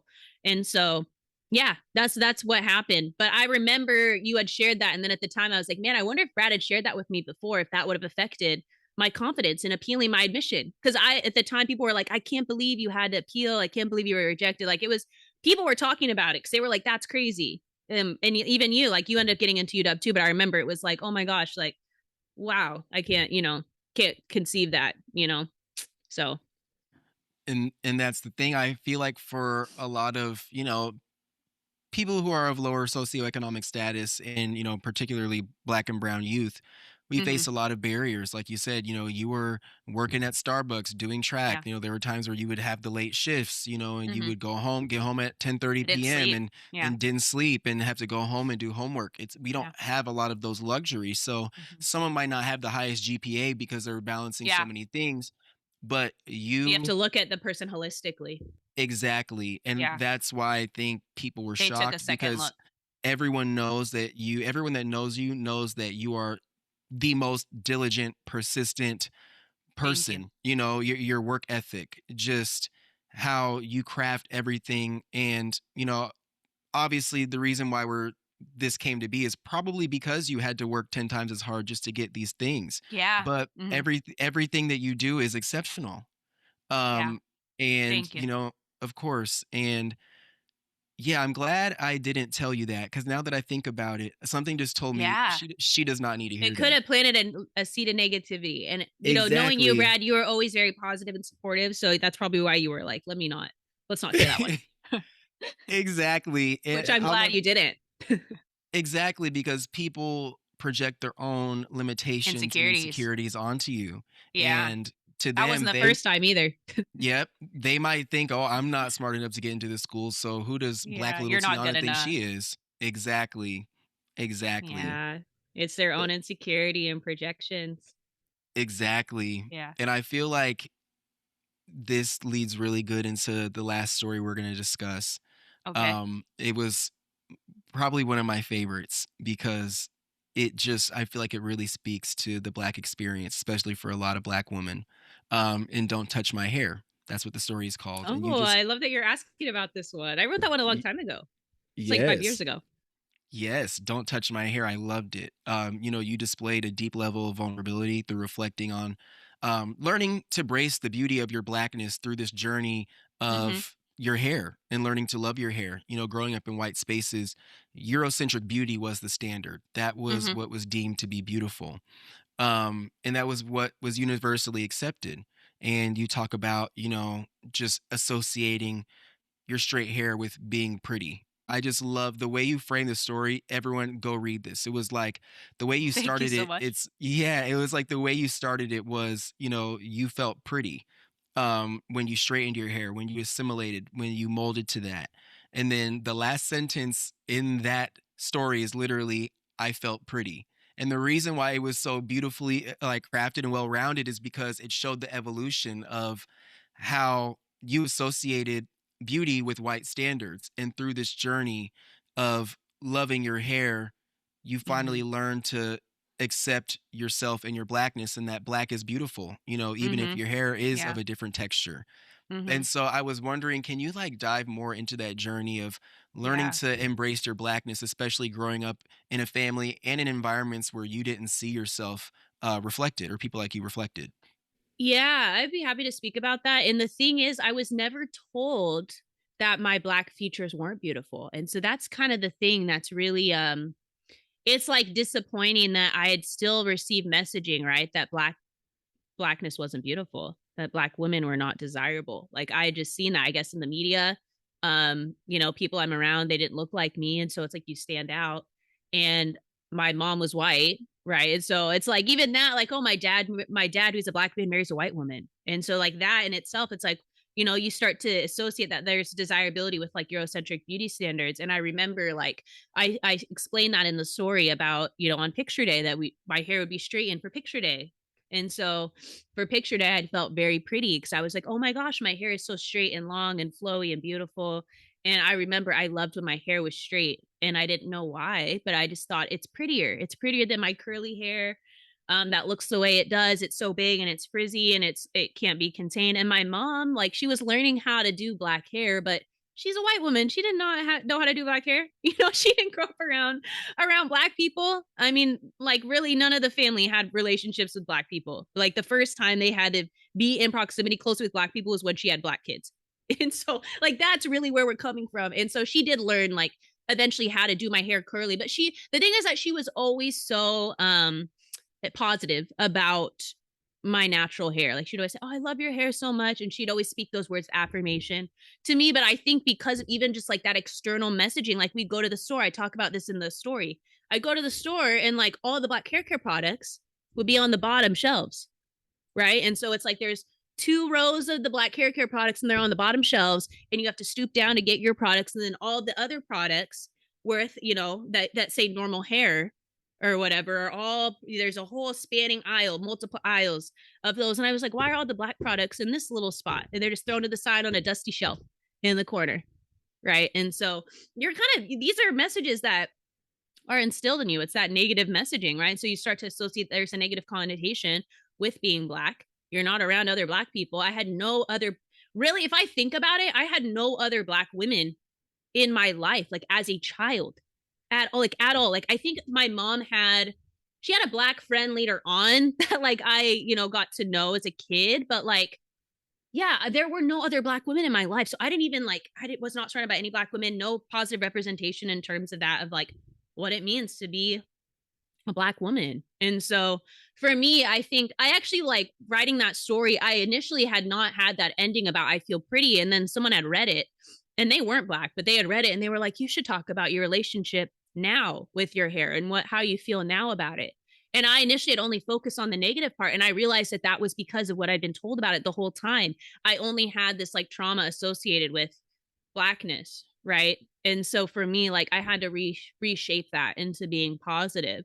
And that was really out of an intentional, you know, decision to start to put myself into black spaces because I wasn't raised in black spaces. And so when I got to college, I started spending more time with other black women, naturally just joining different clubs and things, Black Student Union, Black Sisterhood, things like that.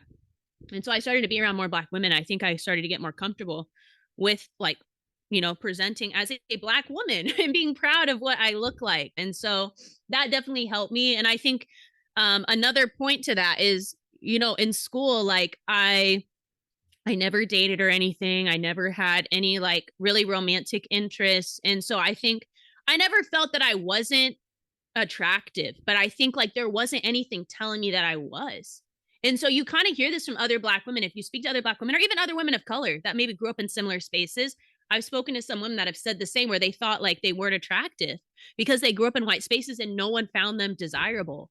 And you wonder why that is, right? And, you know, even I was a dateless prom queen. My senior year, I'm a dateless prom queen. And so, yeah, I end up winning prom queen. About that. And I don't have a date. And so in itself, it's just like, well, I guess there's just no one that is interested. Right. And so I think like that in itself, it was just like jarring, honestly, to be like, oh, no one's attracted to you. But it's like, it's just because I was growing up in this white town around all white people. Exactly. And that I feel like it just really shows that's mentally confusing, you know, to be prom queen and to not have anyone ask you to prom. I can only imagine how it's like, wait, you know, the entire school is acknowledging me. Like I'm voted into this, like I'm clearly popular, you know, but it's like nobody wanted to ask me, like, and so I could see how it's confusing because it's like you're beautiful. You know you're not ugly. But it's also like, Oh, why thanks. is it? Yes, you know you're Princess Tiana.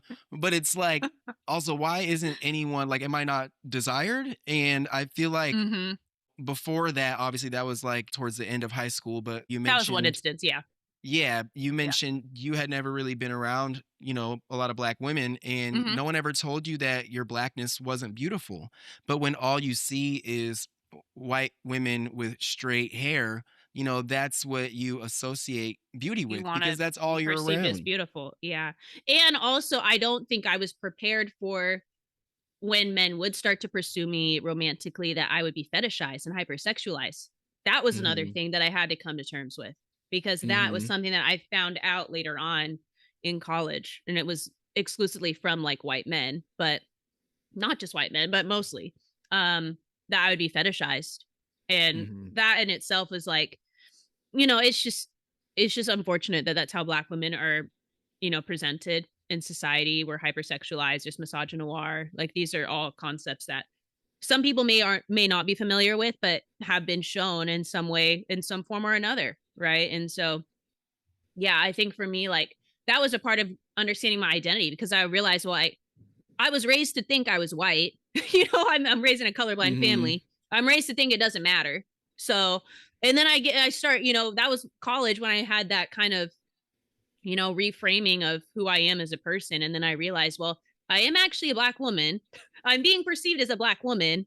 And there's no such thing as colorblindness. That's probably the most racist mindset you could occupy. And so then in order for me to like protect myself, I realized that like I need to be careful about who I allow in, right? Who I allow access in, especially in that way. And so, yeah, that it was interesting. It was interesting. Yeah, I feel like growing up in a white environment like that, we always talk about the Tumwater High School horror stories. It's, The motto being, should we speak about the motto? oh my gosh, yes. We don't like to speak of it often, but I think in terms of this space, like we have to speak because the majority of our audience is Black. And so everyone, um, our high school had a motto. It was never give up, never, never give up. And shortened, or the acronym, I guess that would be, was Nuga Nuga. So you do that. And it almost sounds as if we made it up. It almost sounds, but that really was the motto. It was Nuga Nuga. And Brad, would you like to share? Brad, would you like to share your experience with that, or Yes, oh my gosh. being on the football team and in the sports? Yes, like it was just, I'd be on the football team, I'd be on the wrestling team, and everyone would just be like, nugga nugga, nugga nugga. And I'm like, what is going on? Like it just doesn't sound right. And I'm Yeah. sorry, but anyone, whoever created that phrase, the water is in the middle of this white town, very racist. It's in the boonies. No Black people in Very the boonies. conservative.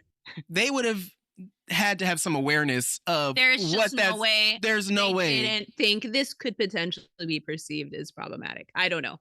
Maybe they really didn't know. It sounds It's fake, just incredibly close to what we know, which we will not utter on the pod. Literally, imagine a group of white people just running around the field saying "nugga nugga nugga nugga," like right, and the fans as well, and the families. It was just literally. And I was in, weight training at one point because I was like, I want to get stronger. That was for track. And so I joined weight training. It was like with all the guys. It was like all the football guys. And they would chant that. They would chant nugga nugga in the class. And I just remember everything felt warped. My reality, I would be like, what is going on? Because this would be said. And I was like, this is extremely similar. It's just something we should not ever be saying. But like no one ever called it out. And I was just saying, is this just accepted? And I dealt with racism in that class as well, which I didn't even talk about. But I dealt with racism at that high school a lot. And I just like compartmentalized all of it. Because I was like, I just got to get through. I had enough going on. But yeah, there was a point where I was like yelled at by the teacher in that class. Like, and people probably remember this, but I was like shouted at, like literally the room went silent, pins, everyone stops moving. And I was yelled at for not referring to the teacher as like Mr. So-and-so. I called them like a nickname that everyone called them, which I thought was what we called them. And yeah, I was screamed at in front of the class. Everyone just dropped silent. And I was like, that was because I'm a Black woman. They would never have done that to a white woman in this class. And I No way. immediately knew that. I was like, there's no way in this world, in this universe, that they would have gotten away with yelling at a white woman. As a white girl, I'm a kid at the time, but still. Yeah. So that just was wild because Black women and Black girls are adultified as kids. So It's exactly. And Yeah. and there's this perception of, like I said, you can handle it. you can handle it, the strong Black Yeah. woman, right? And so it's almost like Like a tough love thing. it's like a tough love thing, but it's rooted in racism. And I remember the same teacher or the same person you're talking about. I was on a student panel at Tumwater High School, and we were opening up to, Oh, I remember all the this. You did this. teachers I and didn't all do the it. staff. Yeah, You were we on the opening panel. up Yeah. Yep, to all the teachers and all the staff about our experiences with racism in the school. And a lot of kids on the panels Yeah. broke down and started crying.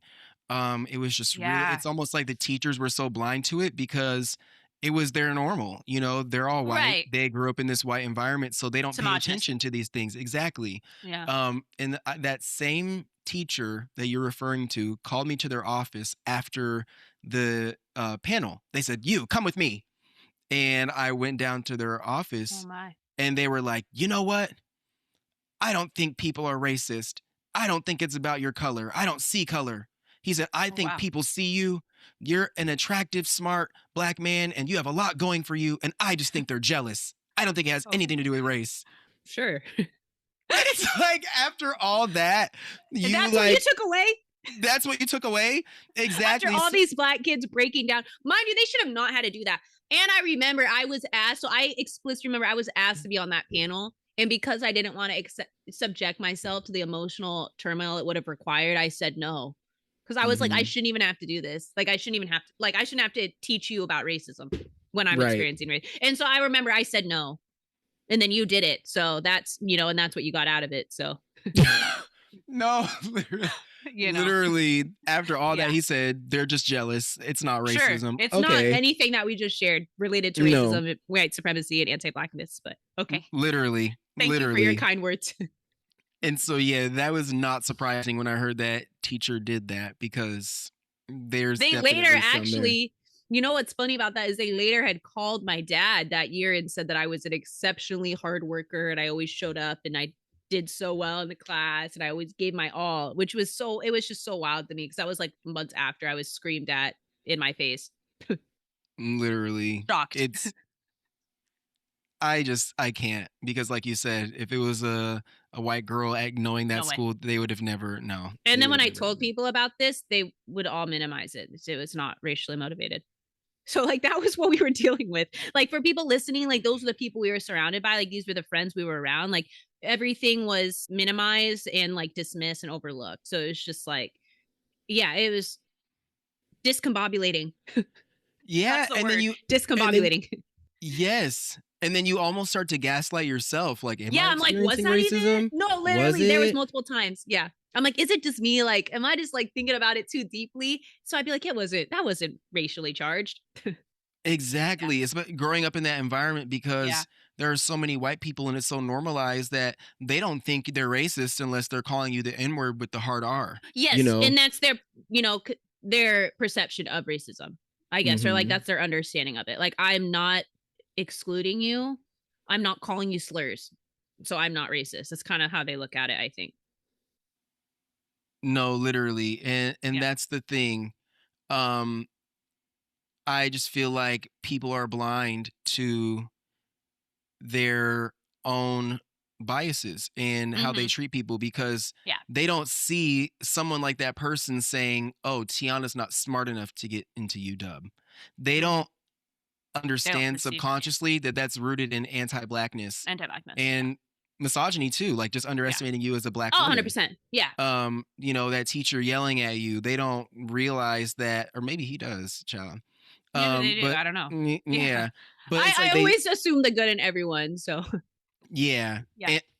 And let's talk about it. You said that your grandfather, his substance issues may have contributed or exacerbated his racism. Honestly, F that and F him. That the substance abuse, just because you drink don't mean it does not give you a free pass. To be racist. It does not give you a free pass. So to any white person listening to this, there are no excuses for your racism. No. Go be a drunk somewhere else. Apologize and do the work, because the thing is that being a racist is not a label. Being racist is an action. And I told my family that before. I was like, if you're not an anti-racist and you're just a non-racist, you're racist, because you are continuing to support the institution and fabric that has enacted racism in society. Anytime you see something that is racist and you decide to turn the other way and not to address it or confront it or call it out, you agree with it. You support it. Therefore, you are enacting racism because it's an action. And so that's what I tell people. I'm like, you don't have to be a racist. You could be an anti-racist, but you're deciding to be a not racist, which means that you are racist because you like to be neutral. So when you're neutral, what do you stand for? And that's something that Martin Luther King even spoke about. I think he talked about the white moderate being like the main stifling block for progress, because white moderates would rather have peace than to disrupt the system or the status quo as it is. I don't remember the exact quote, but for anyone that wants to look that up, that was something he said, I think in the letter from Birmingham jail. I'm pretty sure that's when he said that. But he said the white moderate was like the biggest stumbling block to racial progress, and he was losing hope because of white moderates that decided to sit on the sidelines. Exactly. People get complacent in it. You know, they don't want to do anything. You know, they're very complicit. They just feel like, oh, it's not bothering me. It's not affecting me. It can't be that bad. But they'll have the Black Lives Matter sign. Or we're in the post-racial society, you know, that's what they think.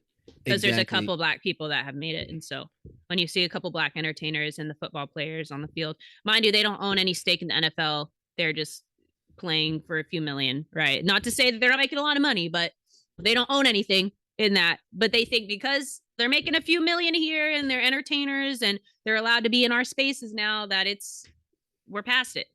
It's just that's not the case. Exactly. It's insane. So I feel like in these 4 pieces, we draw on key themes of you being the only in the room, you know, you being exposed to certain wealthy environments, but living the opposite reality. You know, also having to work 10 times as hard for the things that you have, feeling like your Blackness does not exemplify beauty as a result of the environment you were in. Just having to deal with being underestimated and undervalued and showing up time and time again to prove yourself, even dealing with racism within your own family, you know, cutting access to certain things and dealing with sabotage from your parents, you know. And I wanted to know holistically, what advice could you give to young Black girls who are experiencing the same things or living, have similar lived experiences? Yeah, that's a really good question. Advice that I would have. I think for me, I had tunnel vision probably to a fault, because even, you know, Brad, you know me, as we became friends in high school. So you met me towards the end of like childhood. But I think like I was so disciplined and regimented throughout childhood that actually like it's to a fault, because I don't think I let myself like experience being a kid. Like I was parentified as a kid. So just going back to a lot of the, you know, emotional trauma that I dealt with growing up. And so I think for me, I had to find like that safe haven. And so I spoke about that. Like I found what brought me joy. And it was really like, it was being out at the bar, and it was, you know, finding a love in a sport that brought me that like peace that I didn't find in my day to day. And even when I felt like there was a lot of turmoil in my own family, like I always found that thing to turn to. And I would tell people, because that's something that many people wouldn't have access to. Like, I know that was a luxury. That's not something that, you know, because I was the only in the space, like I knew that wasn't something that most kids like me had access to. And so I really encourage young Black girls, especially that don't have a lot of those resources, to find good people. Because there were a lot of good people along the way, even though like maybe they weren't culturally competent at times, and they could have had said something that was a little bit offensive, or it could have been a microaggression. You know, I think a lot of the people that I did find community with, like they were well-intentioned folks and they really wanted to help. And so I think just try to find those people that can help you. And so whoever that person is that even speaks a little life into you, really try to build that relationship and cultivate a community for yourself, because that's really what's gotten me to where I am. I didn't do everything on my own. Like I really, I speak a lot about my grandma helping me out a lot, and she did. And that's something that is not lost on me. And I think, to her, obviously that was a choice. Like it wasn't her responsibility, but I think to her, like it felt like it was a responsibility. Like she wanted to make sure that I was successful. And so, yeah, that really influenced me. And because she was that one person, I was able to have someone that I could lean back on during those times where I felt kind of down and that I didn't have anyone. So she was that person. Yeah, like you said, find your people. There are good people out there Mm-hmm. that'll support you through all that. And like I was saying before, I think it's so important for people to hear your story because, like you said, you did have access to certain spaces that Mm-hmm. a lot of It people, wasn't it, normal. Yeah. it was, yeah, you had Mm-hmm. access to spaces, but Yeah. you didn't have a silver spoon in your mouth. It Mm-hmm. wasn't like you were just handed everything, every opportunity. Like you said, you had access to, those spaces, but you were cleaning the I had to stalls on the work. weekend. Mm-hmm. You had to work. It wasn't just Mm-hmm. like, oh, she's given everything because of her proximity to whiteness. It's giving, Mm-hmm. no, I might be in the room, but I have Mm-hmm. to work for it if I want to stay in this room. Yeah. And on top of that, I have to prove that I'm Mm-hmm. worthy to be in Mm-hmm. this room.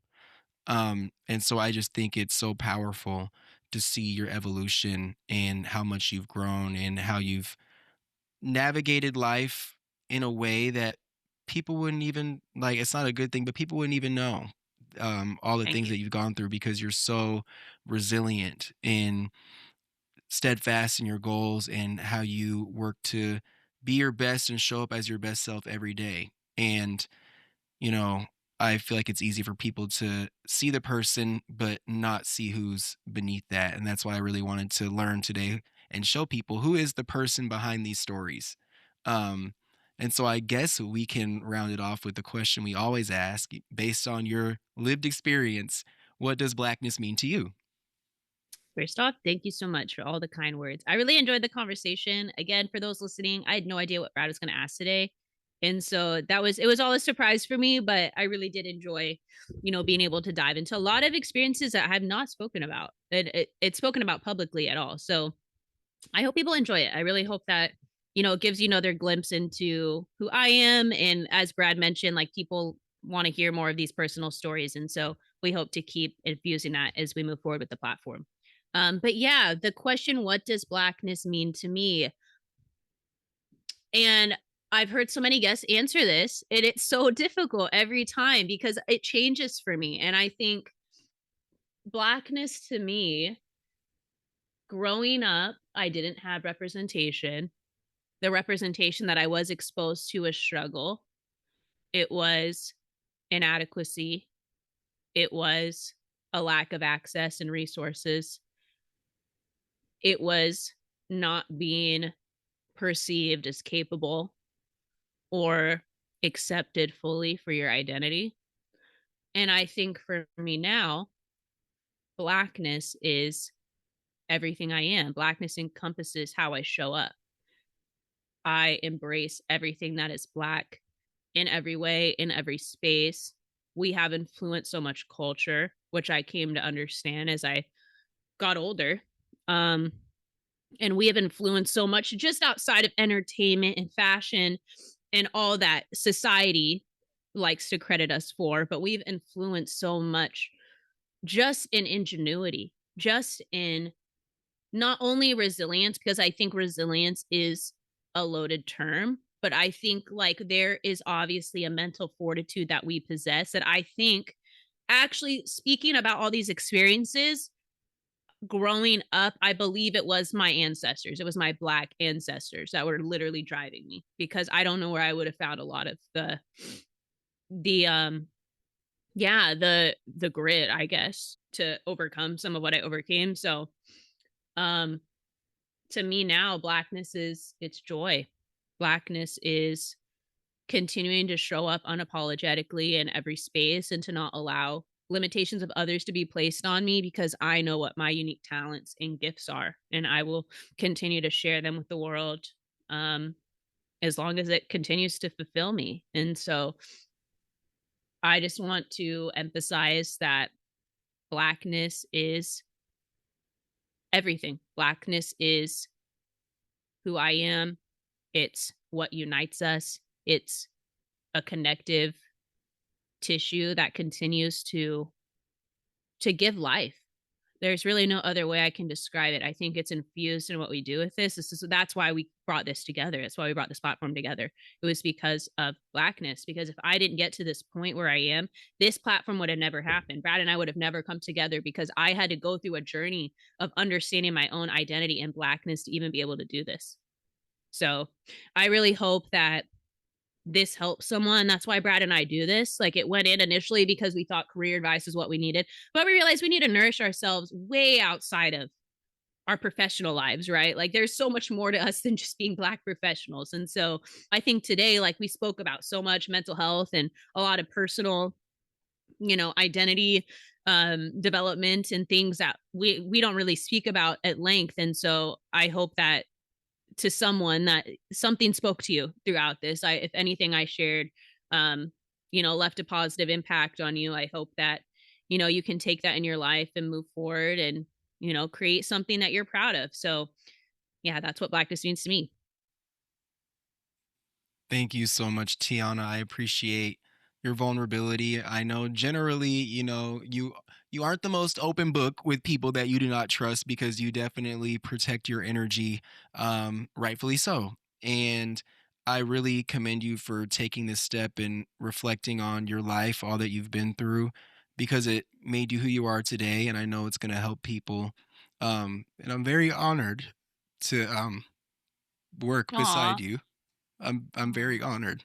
thank you so much. And I admire you, and I'm very proud of you for all that you've overcame. So Thank you so much. I didn't know we were going to get the tears on the pod this time around. I know I The didn't think tears I were was gonna. kind of coming. We were getting a little choked up. I know. We didn't plan for this. And Brad is right. I would mostly not do this with anyone. Brad is the only person I would ever do this interview with. I mean, unless it was like Oprah Winfrey or something. Mhm. Like, there's not a lot of people I would sit down and discuss all these experiences with. Maybe Mhm. Viola Davis, like maybe Michelle Obama, but at the end of the day, Brad's like the only person I would even feel as comfortable with speaking about all these, just experiences that have formulated who I am today. So I appreciate you, Brad, for creating the space because it was a really safe space and you allowed me to dive into everything layer by layer. And so I also commend you for creating that. Thank you. We're the dream team. So I guess so. I guess we are.